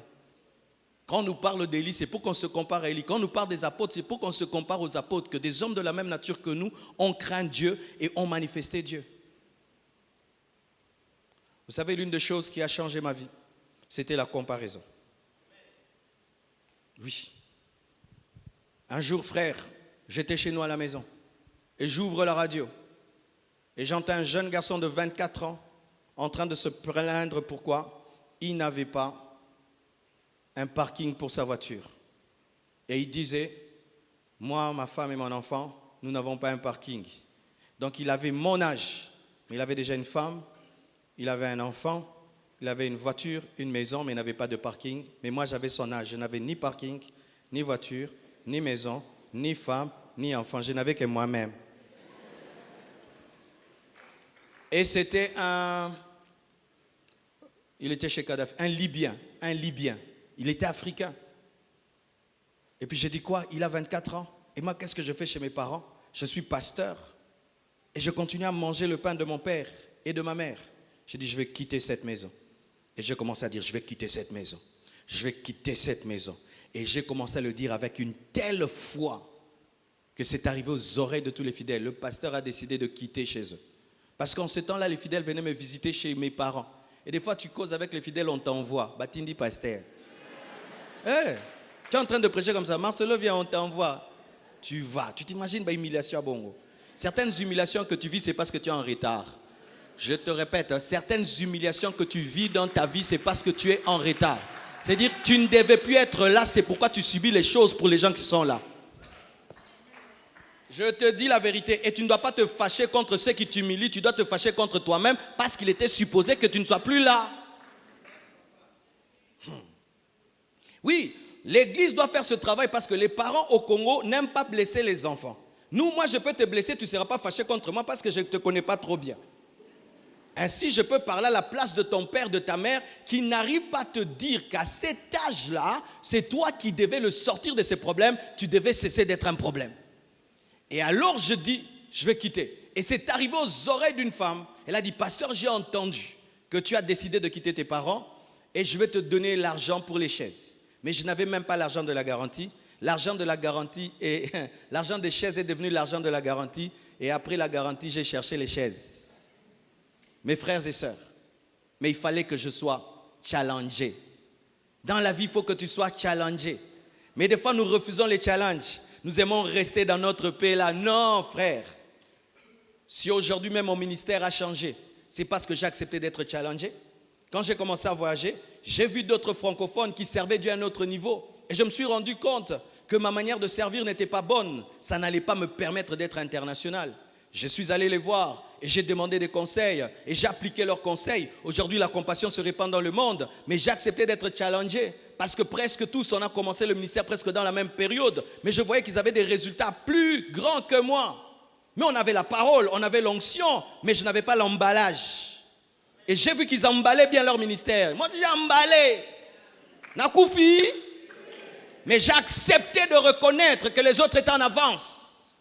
Ton problème, le voici. C'est que lorsque quelqu'un a ton âge et qu'on te dit que Bill Gates 17 ans, tu n'es pas américain. Tu as toujours une capacité exceptionnelle. Robeta Changi Bilo Repesako Kanda en français. Tu as une capacité d'esquiver les choses qui doivent t'énerver. Comme après cette prédication, tu vas t'arranger de tout oublier. Je prie que tu n'oublies pas. Oui, tu aimes faire ça. Après, tu vas beaucoup rigoler. Je prie que tu ne rigoles pas. Tu ne peux pas rigoler, ta vie ne marche pas bien. Et par ta propre faute, hein, parce que tu parles trop. Tu parles trop. Tu as dit que tu vas reprendre les études. Tu ne reprends toujours pas. Et tu es à l'aise. Tu as dit que tu vas commencer une affaire. Tu ne commences toujours pas. Tu es à l'aise. Tu as dit que tu allais quitter tes parents en janvier. Frère, nous sommes en août. Frère, nous sommes en août. Tu as dit que tu allais te marier cette année. Atalito yo tchena nous te. Wanapena chela yo.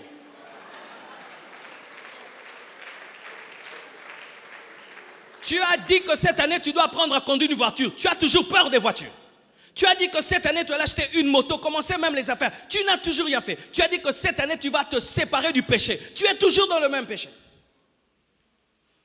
Tu sais, frère, le jour que tu mourras, il y a quelque chose qui va te choquer. C'est lorsque tu comprendras ce que tu aurais pu être si tu vivais dans l'action. Où Dieu te montrera le vrai toi et ce que tu es. Un jour, j'ai eu cette vision, mes frères. Dieu m'a montré le vrai Marcelo et ce que j'étais. Je n'étais même pas le 1/10 du vrai Marcelo. Je me regardais et j'étais complexé par rapport à moi-même. Et Dieu m'a dit, si tu veux quitter ce Marcelo, être celui-là, voici les choses que tu dois faire. Et jusqu'à aujourd'hui, je travaille à faire ces choses-là. Parce que frère, tu n'es pas ce que tu dois être. Pourquoi? Olobara trop, mon salaire rien. Regarde même à Kinshasa, quand les gens ont des problèmes, il ne faut même pas avoir peur, ils ne vont pas se battre. Bonsoir, non, boma, et puis, bundite. Ah, depuis le tout, bobimin, bundite. Baloba kaka, bundarate. Et toi aussi par rapport à vie, vie, no beto, vie, no beta vie, no beta vie, vie. Où bêtons, où bêtons? Vie peke lali.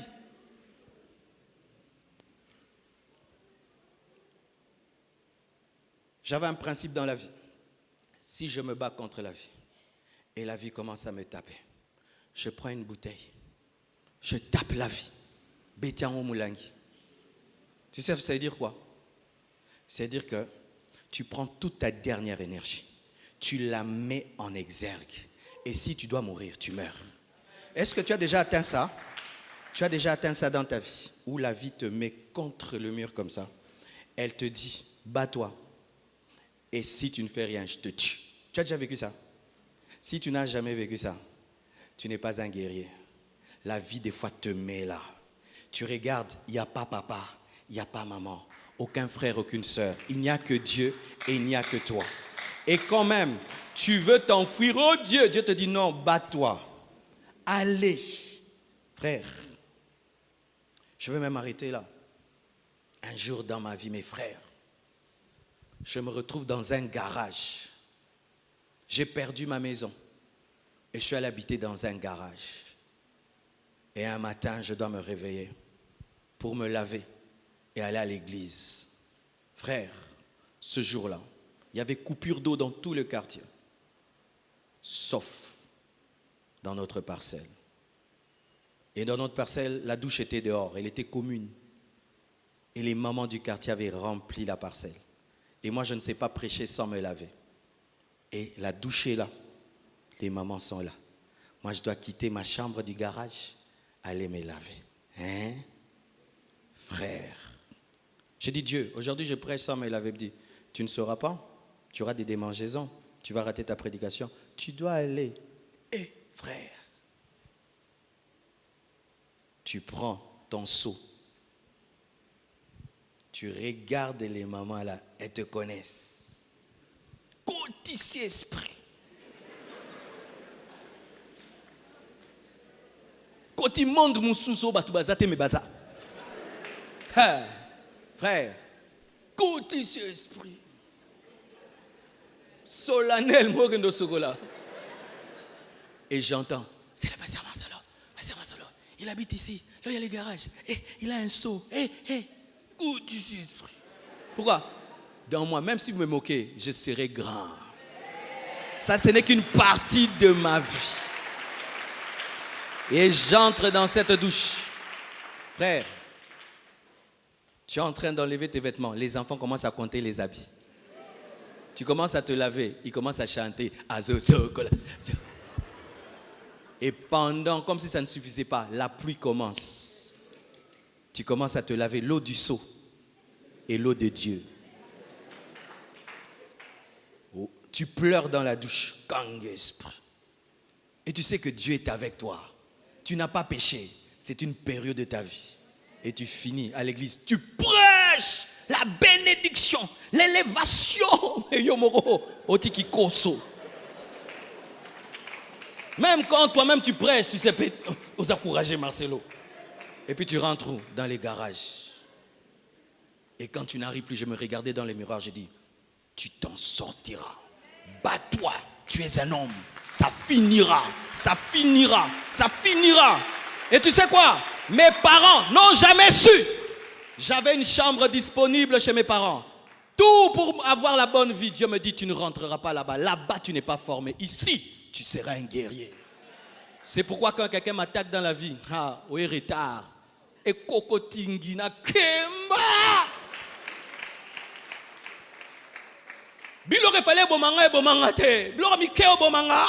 En français, des choses qui devaient me tuer ne m'ont pas tué. Une petite chose là, ce sont des biscuits. J'ai vécu des choses qui devaient me faire arrêter le ministère, qui devaient faire de moi un aventurier, un escroc. Frères, sœurs, arrêtez de trop parler. Battez-vous avec l'aide de Dieu. Arrêtez de dire des grandes choses. Dire des grandes choses ne rend pas un homme grand. Mets-toi à l'action. Accepte que la vie te blesse. Accepte les coups de la vie. Mais avance et avance et avance. Après des années, tu deviendras un baobab. Après des années, tu deviendras un cactus. Après des années, tu deviendras un chêne. Après des années, rien ne pourra te déstabiliser. Je te dis, rien. Si Jésus a vaincu la mort, qu'est-ce qui peut le vaincre encore? Qu'est-ce qui peut le vaincre encore? Arrêtons de trop parler, mes frères. Laissez les païens être des Congolais qui parlent trop. Pas nous qui sommes des chrétiens. Tu dois avoir des journées, tu as tellement travaillé que Dieu te dit, va dormir. Tu as trop travaillé. Mais n'aie pas un sommeil des paresseux. N'aie pas un sommeil parce que tu n'as rien fait. Tu vas être en retard. Et les gens qui ont ton âge, avec qui tu as étudié, vont devenir pour toi des blessures. Et tu risques de devenir un jaloux ou devenir un philosophe. Que Dieu vous bénisse abondamment.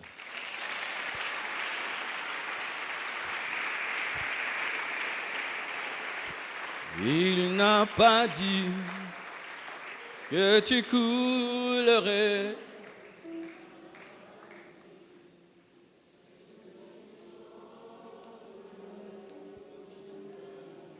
Oh, alléluia, je sens sa présence.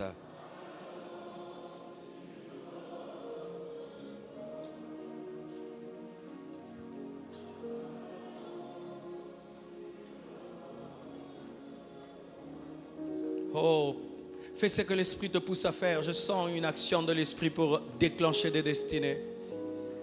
Oh Père, que ton peuple n'oublie pas, n'oublie pas, n'oublie pas, n'oublie pas, n'oublie pas ce message. Il a dit,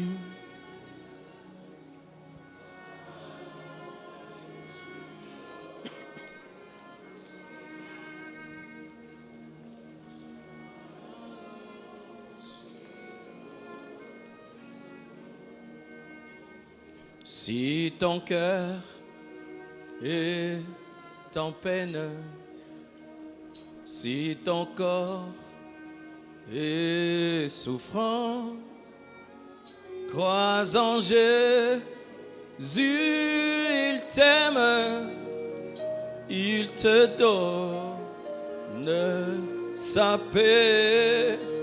Tu n'es pas un enfant et tu n'as pas le temps. Retiens ces deux choses.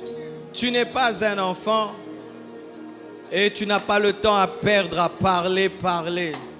Tu n'es pas un enfant et tu n'as pas le temps à perdre en parler. C'est le temps de l'action. C'est le temps de l'action. C'est le temps de te battre avec la grâce de Dieu. C'est le temps. Il y a un temps pour prier. Il y a un temps pour agir. Il y a un temps pour parler. Il y a un temps pour se taire. Ne dis pas que tu es un enfant, car Dieu ne peut t'appeler à des grandes choses si tu es un enfant. Il a interdit. Il a interdit, il a dit, ne dis pas que tu es un enfant. Je connais ton âge. Quand je t'appelais, je savais que tu as 12 ans, 13 ans, 15 ans. Mais si je me suis donné le droit de t'appeler, c'est parce que je sais que je ferai des grandes choses avec toi. Que la situation que tu traverses ne t'amène pas à douter. Oh, prions, prions. Prie et prends des décisions.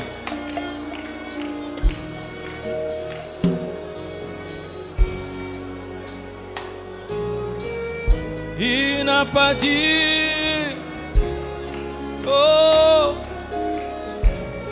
Oh, il a dit, allons sur l'autre bord. Il n'a pas dit, Rabababa Suntalaba, alléluia. Alléluia, je demande une révolution dans ta vie.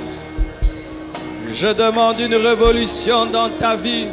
Je demande une révolution dans ton cœur. Je demande une révolution dans ton esprit. Je demande une révolution dans ton cœur. C'est le temps d'agir. C'est le temps de faire. C'est le temps de décider. C'est le temps de décider. Tu as trop reporté à demain ta vie. Mon frère, maximise. Aujourd'hui, prends des décisions. Quand tu rentres à la maison, prends des décisions. Enferme-toi pour réfléchir. Enferme-toi pour décider. Enferme-toi pour réfléchir. Enferme-toi pour décider. Il est temps d'agir. Il est temps que tu fasses quelque chose. Si Dieu t'a déjà parlé, eh bien c'est à toi d'agir. Il n'est pas obligé de te parler deux fois. Lorsqu'il t'a déjà donné la direction, c'est à toi d'agir, c'est à toi d'agir, c'est à toi d'agir. Mantele Baba Shaya. Prions, je vais prier pour vous. Aïe, aïe, aïe, aïe, aïe, aïe, aïe, aïe. Aïe, aïe, aïe, aïe, aïe, aïe, aïe, aïe, aïe, aïe, aïe. Oh, chanta da da da. Ah. Aïe, aïe, aïe, aïe, aïe. Oh, chanta la baba. Oh, Jésus, Jésus, Jésus, Jésus, Jésus, Jésus. Oh, que ton peuple comprenne, que ton peuple saisisse. Aïe, aïe, aïe, aïe. Rababa suta baba. Oh, des destinées sont en train de changer. Des destinées sont en train de changer. Des destinées sont en train de changer. Des destinées sont en train de changer. Des destinées sont en train de changer. Des destinées sont en train de changer. Des destinées sont en train de changer. Présence, présence, présence, présence. Présence, présence. Père éternel. Seigneur, Seigneur. Je te demande d'ouvrir les yeux de tes enfants par rapport à ce message. Plus que des émotions, je demande des décisions. Plus que des émotions, je demande des décisions. Nous avons trop reporté à demain ce qu'il fallait faire aujourd'hui. Nous parlons trop et nous agissons peu. Nous nous comportons comme des enfants, même lorsque nous avons 50 ans, même quand nous avons 60 ans. Seigneur, change notre mentalité. Change notre raisonnement. Dis avec moi, je suis grand. Je suis grand. Je suis grand. Je suis grand. Je ne suis pas un enfant. Je suis grand. J'assume mes responsabilités. J'assume ma destinée. Je ne perdrai plus du temps. Aujourd'hui est à moi. Demain ne m'appartient pas. Je sors de toute distraction et je me concentre sur le plan de Dieu pour moi. Je sors de toute distraction et je me concentre sur ma vocation. Père, désormais, je ne reporterai plus à demain ce que je peux faire aujourd'hui. Merci, merci, merci, merci, merci. Que Dieu vous bénisse abondamment.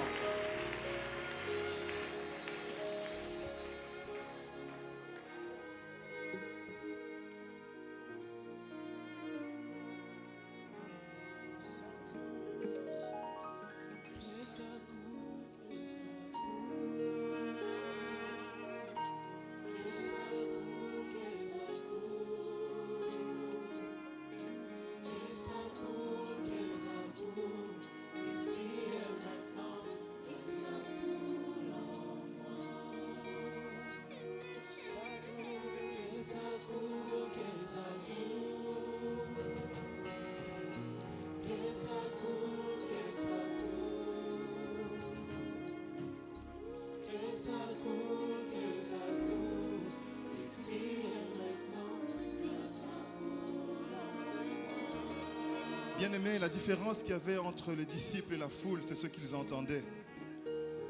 La différence qu'il y avait entre les disciples et la foule, c'est ce qu'ils comprenaient. Nous ne pouvons entendre des messages comme ça et rester les mêmes. Nous ne pouvons entendre des messages comme ça et rester les mêmes personnes. J'entends une personne dire, je commencerai peut-être avec un taxi, mais j'aurai ma compagnie de location. J'entends une personne dire, je commencerai peut-être coiffeur ou coiffeuse, mais je finirai par avoir mon salon de coiffure.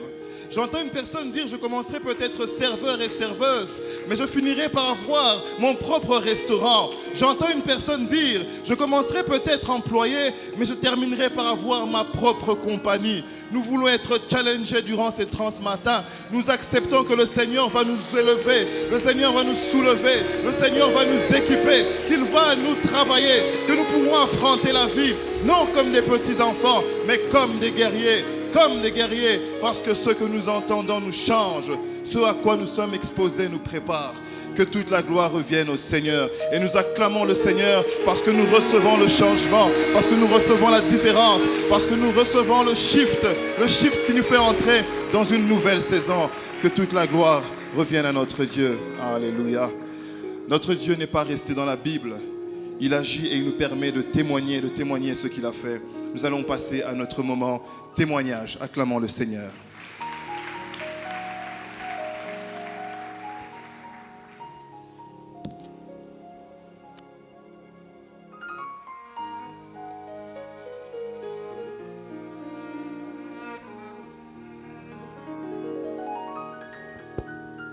Gloire au Seigneur. En ce deuxième culte, nous avons 2 témoignages. Le premier est de la sœur Eunice Diagana, qui témoigne la main de Dieu dans la santé de sa grand-mère. Elle dit ce qui suit. Ma tante souffrait d'une paralysie qui l'a malheureusement conduite à la mort. Et quelque temps après, nous avons remarqué que notre grand-mère avait développé le même type de paralysie.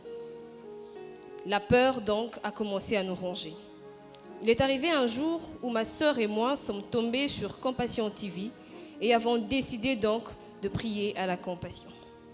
Par la suite, ma sœur avait fait un songe dans lequel elle voyait les funérailles de notre grand-mère et dans ce dernier, elle recevait une instruction venant de Dieu sous l'image du pasteur Marcelo lui disant de prier.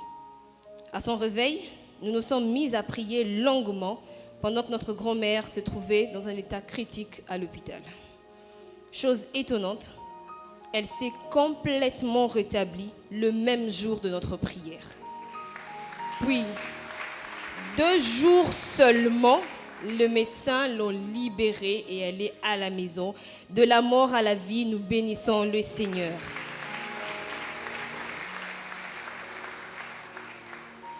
Une bien-aimée témoigne les multiples bénédiction de Dieu dans sa vie en ces termes. Violée à l'âge de 10 ans par mon propre cousin, j'ai été accablée par un esprit de rejet et de honte depuis de longues années. Et comme cela ne suffisait pas, j'ai connu une montagne russe de problèmes.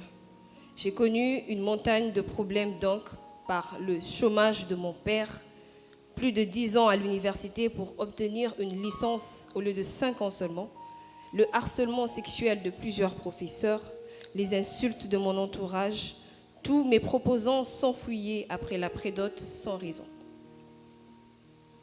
Malgré ce train de vie bizarre, je me fortifiais en quittant très loin jusqu'à la Compassion, à pied, afin d'assister au culte d'Alpha 40.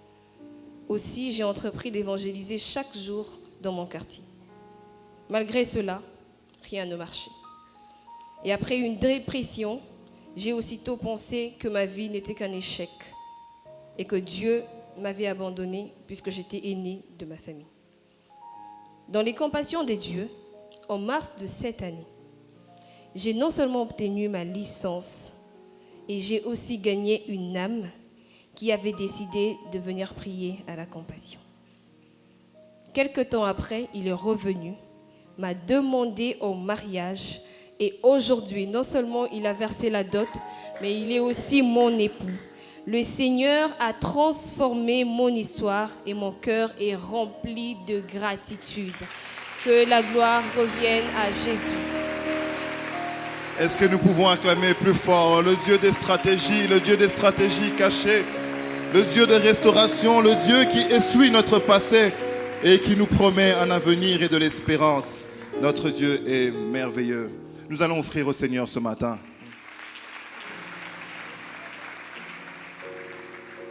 Alors bien aimés, ce matin, je voudrais nous demander de faire un exercice particulier. Nous allons parler à nos cœurs ce matin. Très souvent, nous donnons avec nos têtes, nous donnons qu'avec nos mains. Mais ce matin, tu vas dire à ton cœur, mon cœur, je voudrais t'associer dans ma manière d'offrir. Je voudrais t'associer dans ma manière de donner. Je voudrais à partir de désormais t'associer dans ma manière d'offrir à notre Dieu. Alors que le protocole se prépare, s'il vous plaît, donnons ce matin au Seigneur avec nos cœurs.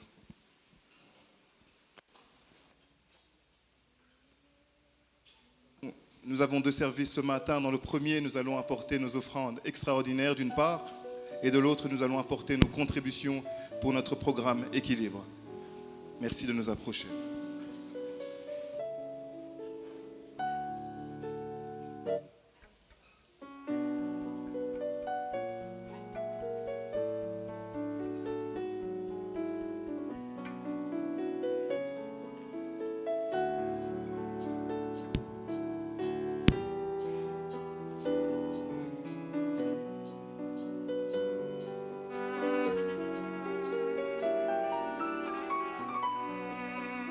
Si la mer c'est de chaîne, si le vent souffle fort, si la vague t'entraîne, n'aie pas peur de la mort. Si la vague t'entraîne, n'aie pas peur de la mort.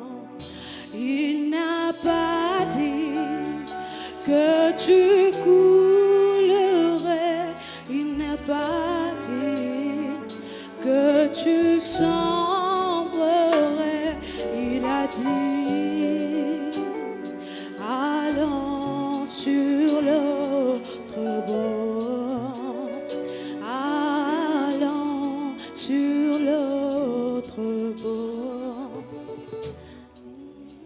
Nous allons nous approcher pour notre deuxième service. Dans ce deuxième service, nous allons apporter nos dîmes pour ceux qui les ont avec eux et nous allons bénir cette parole, cette prophétie qui a été prononcée sur nos vies. Approchons-nous, s'il vous plaît.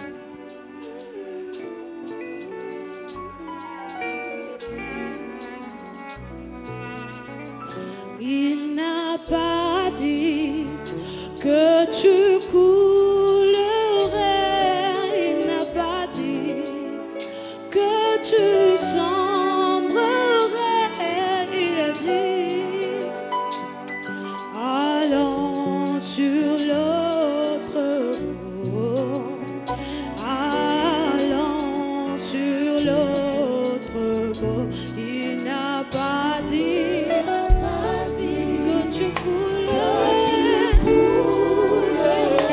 il n'a pas dit que tu sombrerais, il a dit allons sur l'autre bord. Il n'a pas dit que tu coulerais,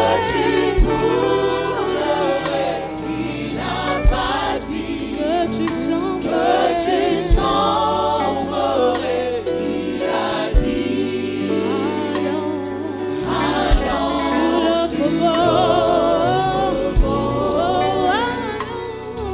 allons sur l'autre bord. Il n'a pas dit que tu coulerais, il n'a pas dit que tu sombrerais, il a dit allons sur l'autre bord. Gloire au Seigneur. Alors que les paniers sont en train de s'approcher, nous allons lire quelques communiqués. Nous avons Écodim chaque dimanche dans l'enceinte de l'école Le Petit David à la 3e rue, industrielle aux mêmes heures que nos cultes. Le premier de 7 à 9h30, le deuxième de 10 à 2h30 et le troisième de 13h à 15h30. Le département de formation informe l'Église qu'il y a une session spéciale de préparation au baptême chaque mardi, jeudi et samedi après le culte. Pour s'inscrire, prière de voir les bien-aimés en ruban écrit baptême à l'entrée de l'église et devant le secrétariat. Le département de la formation, par le biais de l'école des ouvriers, annonce l'ouverture des inscriptions pour la 10e promotion à partir de ce lundi 15 août 2022. Du lundi au dimanche de 8h à 10h au bureau de la formation. Chers parents, nous venons par la présente vous informer de la tenue des activités de l'Écodim qui vont se dérouler pendant les vacances et vous prions pour que la présence de tous les enfants soit effective. Il s'agit du samedi 20 et 27 août 2022, prières et jeûnes de 9 à 12 heures pour tous les enfants. Du 30 août au 1er septembre matin 2022, retraite de la 5e classe. L'Église porte à la connaissance du peuple de Dieu que l'orphelinat Compassion se situe actuellement à la 4e rue industrielle au numéro 763, ancienne permanence de l'Église. Et pour tout renseignement, prière de contacter le numéro qui s'affiche sur les écrans. Soutenons la construction du temple, la bourse d'études Compassion et l'orphelinat en achetant le t-shirt Équilibre disponible dans la boutique Équilibre située à l'entrée du temple. Nous informons le peuple de Dieu que notre chaîne Compassion TV est opérationnelle sur TNT et sur BlueSat, canal 25. Les 5 livres du pasteur Marcelo sont disponibles au stand du livre et tous les jours au secrétariat de l'Église. Et vous pouvez également les télécharger sur www.marcelotonassi.org et sur la plateforme Amazon pour ceux qui sont à l'extérieur du pays. La presse met à la disposition de l'Église des prédications au format audio à la table située à côté de l'estrade, sur notre gauche. Ceux qui veulent s'en procurer sont priés de passer juste après le culte. C'est également disponible chaque mercredi et vendredi de 10 à 15 heures. La salle H24 est ouverte 24 heures sur 24. Venez y passer des moments forts dans la présence de Dieu pour que le feu ne s'éteigne pas. Veillant sur nos biens avant, pendant et même après le culte. Respectant les dispositifs du service d'accueil au sein de l'Église. Nous allons inviter les servantes et les serviteurs de Dieu ici présents ce matin à s'approcher afin que nous puissions ensemble bénir ces offrandes.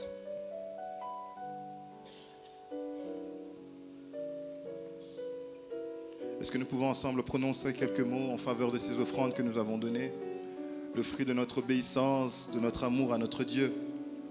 Oui, Père, ce matin, c'est encore un privilège pour nous de t'apporter à toi qui appartiennent l'or et l'argent, Seigneur. Nous savons que tu es celui qui sanctifie toutes choses. Nous savons que tu es celui qui multiplie ce que nous t'apportons. Tu connais nos défis. Seigneur, nos défis individuels, nos défis collectifs. Nous savons, Seigneur, que par ta grâce, tu peux nous donner les moyens, la force, le matériel, l'intelligence, la sagesse de pouvoir trouver solution, Seigneur, à toutes les questions, à tous les problèmes que nous avons. Voilà pourquoi, Seigneur, ce matin, nous croyons qu'en t'apportant ces offrandes, ta bénédiction changera nos problèmes, Seigneur, en solution. Nous croyons que ce matin, Seigneur, parce que nous avons obéi, nous allons voir le fruit de notre obéissance. Parce que ta parole déclare que l'obéissance vaut mieux que le sacrifice. Laisse que nous puissions voir, Seigneur, la récolte de cette obéissance dans le nom de Jésus-Christ. Et nous t'acclamons parce que nous avons l'assurance d'avoir reçu l'exaucement de nos prières. Que toute la gloire te revienne ce matin. Notre Dieu est merveilleux. Action de grâce. Maman Charoufa rend grâce à Dieu pour une année de plus dans sa vie. Elle dit gloire au Seigneur. Est-ce que nous pouvons acclamer le Seigneur pour cette année de plus? Le département de la formation par son entité de baptême rend grâce à Dieu pour 151 personnes baptisées hier samedi. Est-ce que nous pouvons acclamer le Seigneur? Alléluia. Bénédiction nuptiale. Je pensais que tu acclamerais plus fort. Notre Dieu est bon, notre Dieu est bon. Vont s'unir dans le lien sacré du mariage ici, des couples ci-après. Le vendredi 19 août à 10h au temple de l'église, le frère Gustave Ngandou et la sœur Grace Kenga du protocole. Gloire au Seigneur.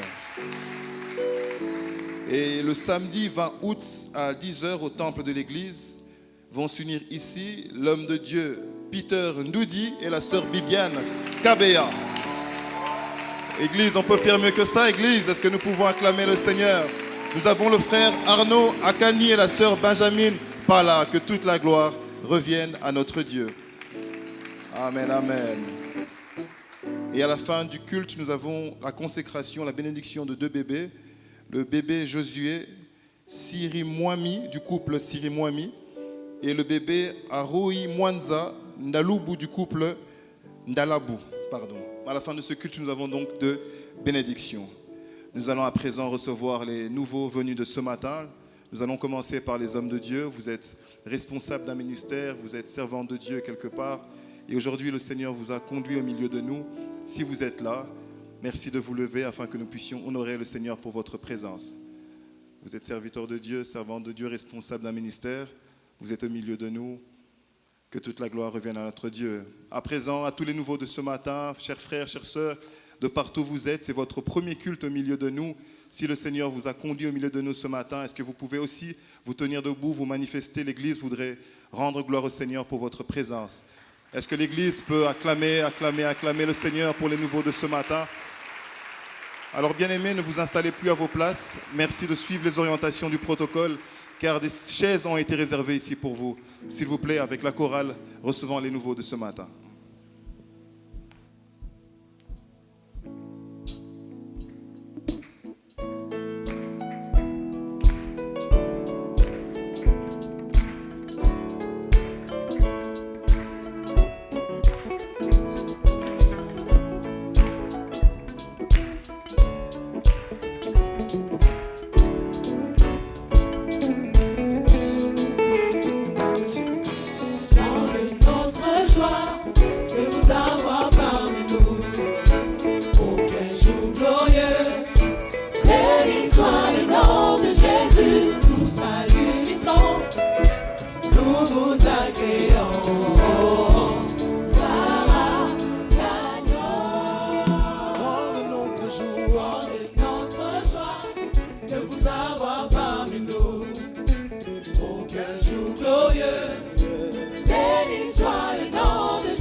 Seigneur, est-ce que nous pouvons faire sentir, bien-aimés, aux bien-aimés de ce matin qui sont les bienvenus au milieu de nous. Bonjour et shalom, bien-aimés, grande est notre joie de vous recevoir ce matin. Votre présence est une réponse à une de nos prières. À la fin de ce culte, s'il vous plaît, accordez-nous quelques instants. Une équipe formidable se présentera à vous afin de vous parler du programme de l'Église. Entre les grandes lignes, nous sommes dans un programme de prière depuis le mois d'août qui va jusqu'au 30 août. Nous sommes là de 6 à 8 heures et demain, nous espérons vous compter au milieu de nous. Que Dieu vous bénisse. Est-ce qu'on a reconnu nos invités ce matin? Que Dieu vous bénisse, que Dieu vous bénisse, que Dieu vous bénisse, vous qui invitez. Nous invitons sur vous de la bénédiction, du succès, de la prospérité à vous qui invitez. Continuez d'inviter afin que l'œuvre du Seigneur aille en grandissant. Nous prions à Papa de reprendre la parole. Soyez les bienvenus. J'espère que ce message vous a secoué. Et c'est par amour. Hein? Amen. Et soyez aussi les bienvenus. Et je nous dis à nous tous, tout ça je l'ai dit par amour. Amen. Hein? Parce que des fois à l'église, il faut vraiment qu'on réveille les gens. Amen. Hein? Sinon nous devenons des centres de sommeil. Tu as fait beaucoup de choses. Alors désormais en semaine, nous aurons 2 témoignages qui seront donnés par les modérateurs. dimanche, les témoignages seront donnés par nos sœurs. Nous vous prions de réécouter les enseignements donnés pendant cette semaine. Vraiment, Dieu nous a parlé en profondeur. Ce serait bien de réécouter. Et nous glorifions Dieu pour toutes les guérisons. Tu as vécu la main de Dieu. Tu peux déjà contacter le département de témoignage et le témoignage passeront. Nous avons toujours des besoins pour les 30 matins. Dieu te touche. Tu peux voir le diaconat, le secrétariat ou les pasteurs assistants. Il y a des hôtels à payer, des billets à payer, des voitures à louer, tellement de choses à faire que Dieu te touche et te parle selon tes moyens pour soutenir cette action et que Dieu bénisse déjà tous ceux qui sont en train de nous soutenir, nous aider à organiser cette conférence. Et d'ailleurs, c'est dans 2 semaines déjà que nous aurons cette conférence.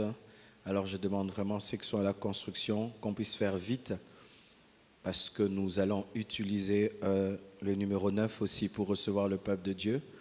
Jusque-là, on doit finir les pavements et électrifier. C'est le minimum qu'on doit faire, paver et électrifier pour recevoir le peuple de Dieu. Le reste, on le fera, mais on doit déjà paver et électrifier pour recevoir le peuple de Dieu. Je crois que c'est tout. Aujourd'hui, vraiment, j'ai été ponctuel. Je suis fier de moi-même. Alléluia. J'ai trouvé la stratégie. 2 points ou 1 point. Nous allons recevoir les 2 bébés de ce matin. Nous sommes debout, s'il vous plaît. Que ça coule, que ça coule.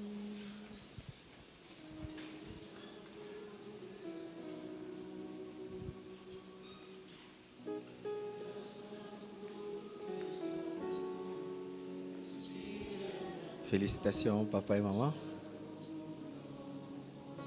Que ça coule, que ça coule.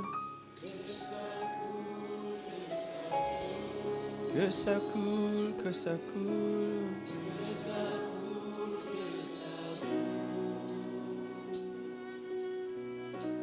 Que ça coule, que ça coule. Ici et maintenant. Que ça coule. Que ça coule, que ça coule. Que ça coule, que ça coule. Que ça coule, que ça coule. Installe. Que ça coule, que ça coule. Prions le Seigneur. Seigneur, nous te bénissons. Nous te rendons grâce, Seigneur, pour ce bébé. Nous prions, Père éternel, mon Dieu, mon roi, que tu le remplisses de sagesse, d'intelligence. Nous prions qu'il te connaisse et qu'il marche dans tes voies. Je prie, Père éternel, que ton plan parfait se réalise et s'accomplisse et que tu gardes ses parents ensemble. Je prie que l'huile fraîche de ton esprit arrose ce couple, qu'il soit fortifié à faire lui. Sois béni dans ton corps, sois béni dans ton âme et dans ton esprit, au nom de Jésus-Christ. Maman Blanche va prier pour nous, prier pour nos destinées, prier pour toutes les personnes qui sont révolutionnées ce matin.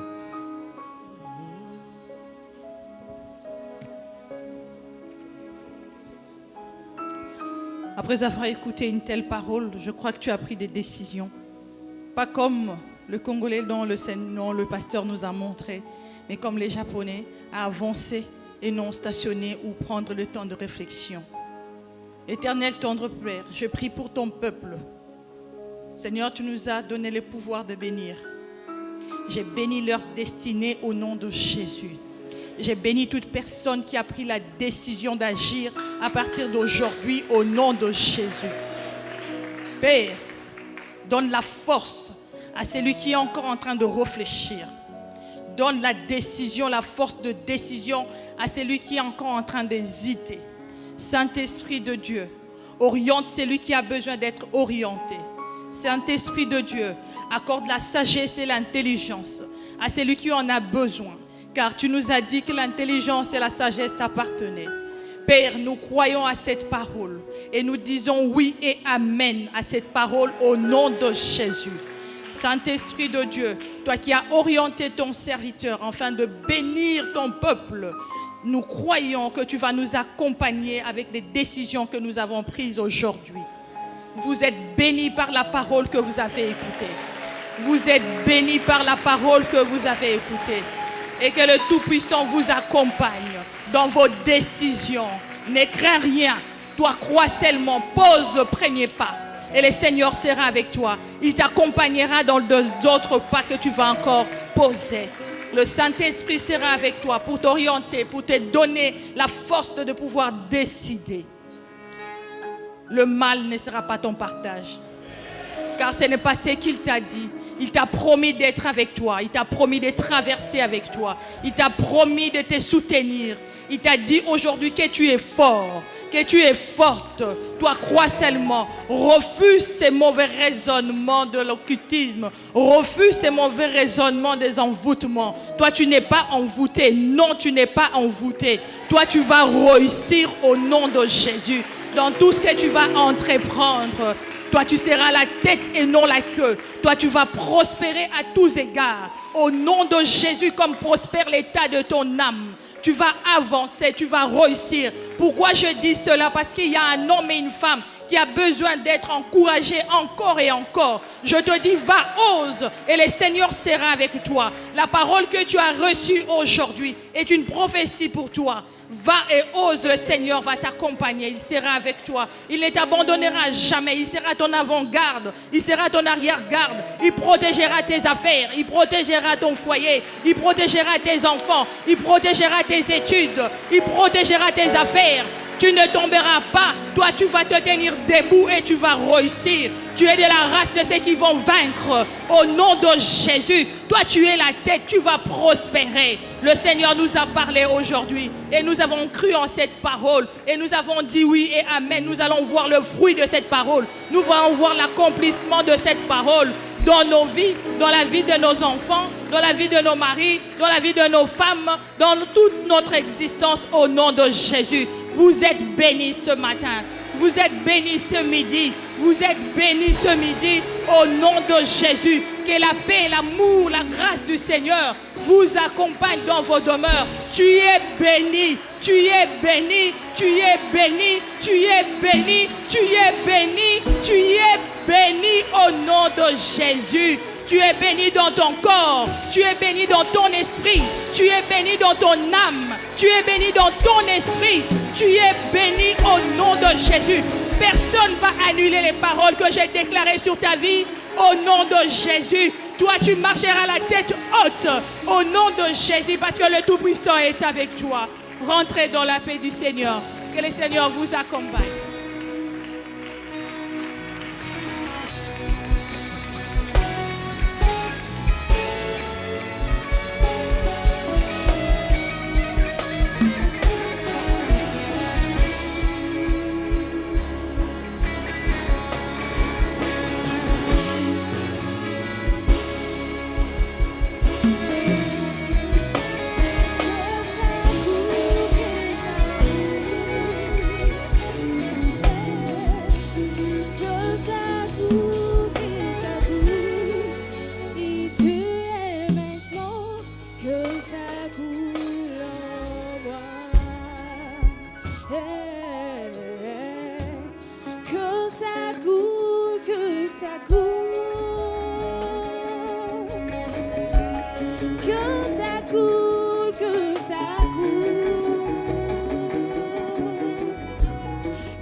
stagnation de pensée d'échec et acquérir une mentalité de conquérant. 30 matins de prière et d'édification autour du thème le faux raisonnement.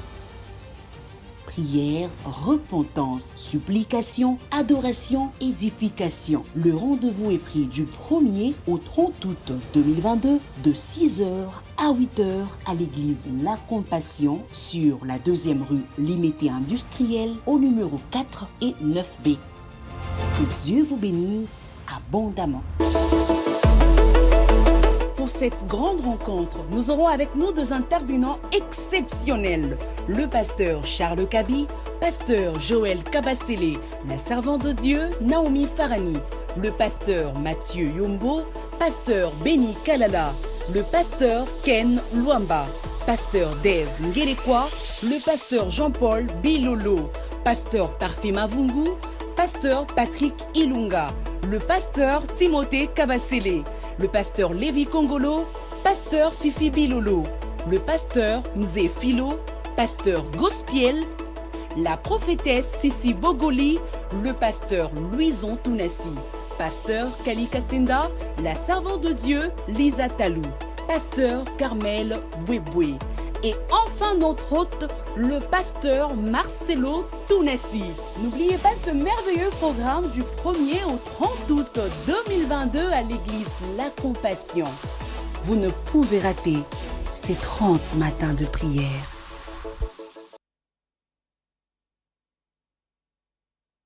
Mais voici, je vous le dis, aimez vos ennemis, bénissez ceux qui vous maudissent, faites du bien à ceux qui vous haïssent, et priez pour ceux qui vous maltraitent et vous persécutent. Quel est le premier de tous les commandements? Tu aimeras le Seigneur ton Dieu de tout ton cœur, de toute ton âme, de toute ta pensée et de toute ta force. Voici le premier grand commandement et le second qui lui est semblable.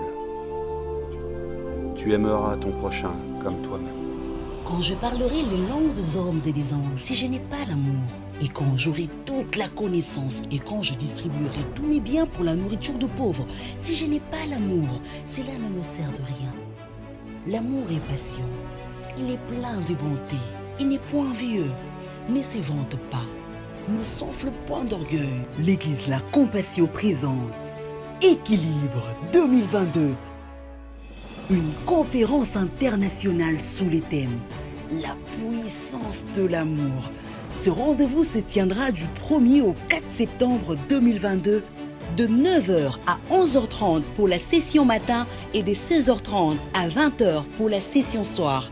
Retrouvons-nous à Limété sur la 2e rue Industrielle au numéro 4 et 9B afin de t'équiper de clés pour vivre une vie de surnaturel dans la puissance de l'amour. Nous aurons avec nous de puissants hommes de Dieu. Le bishop Tudor Bismarck du Zimbabwe, le pasteur Mohamed Sanogo de la Côte d'Ivoire, le prophète Jérémy Sourdril du Canada et enfin le pasteur Marcelo Tounassi de la RDC. Prépare-toi pour ce temps fort et invite sans modération. Vivez la puissance de l'amour à la conférence Équilibre 2022.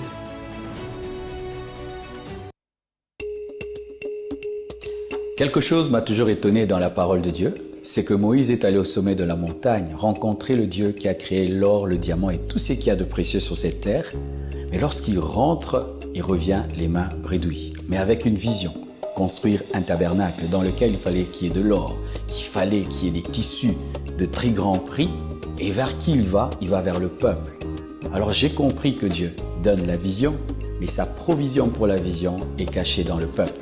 Le Seigneur nous a donné une grande vision, prêcher l'évangile dans le monde entier, en utilisant tous les canaux possibles, mais nous avons besoin de toi, nous avons besoin de vous pour y arriver, pour la construction du temple, pour renouveler le matériel, pour implanter des extensions, pour organiser des conférences, nous avons besoin des moyens financiers.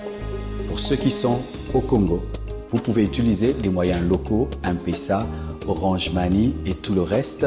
Et pour tous ceux qui sont à l'étranger, vous pouvez utiliser vos cartes bancaires, vous pouvez utiliser PayPal et des virements. Et sachez que cela arrivera et sera utilisé à bon escient. et que vraiment Dieu vous bénisse, car l'arroseur est toujours arrosé. Soyez bénis. Amen. Quelque chose m'a toujours étonné dans la parole de Dieu, c'est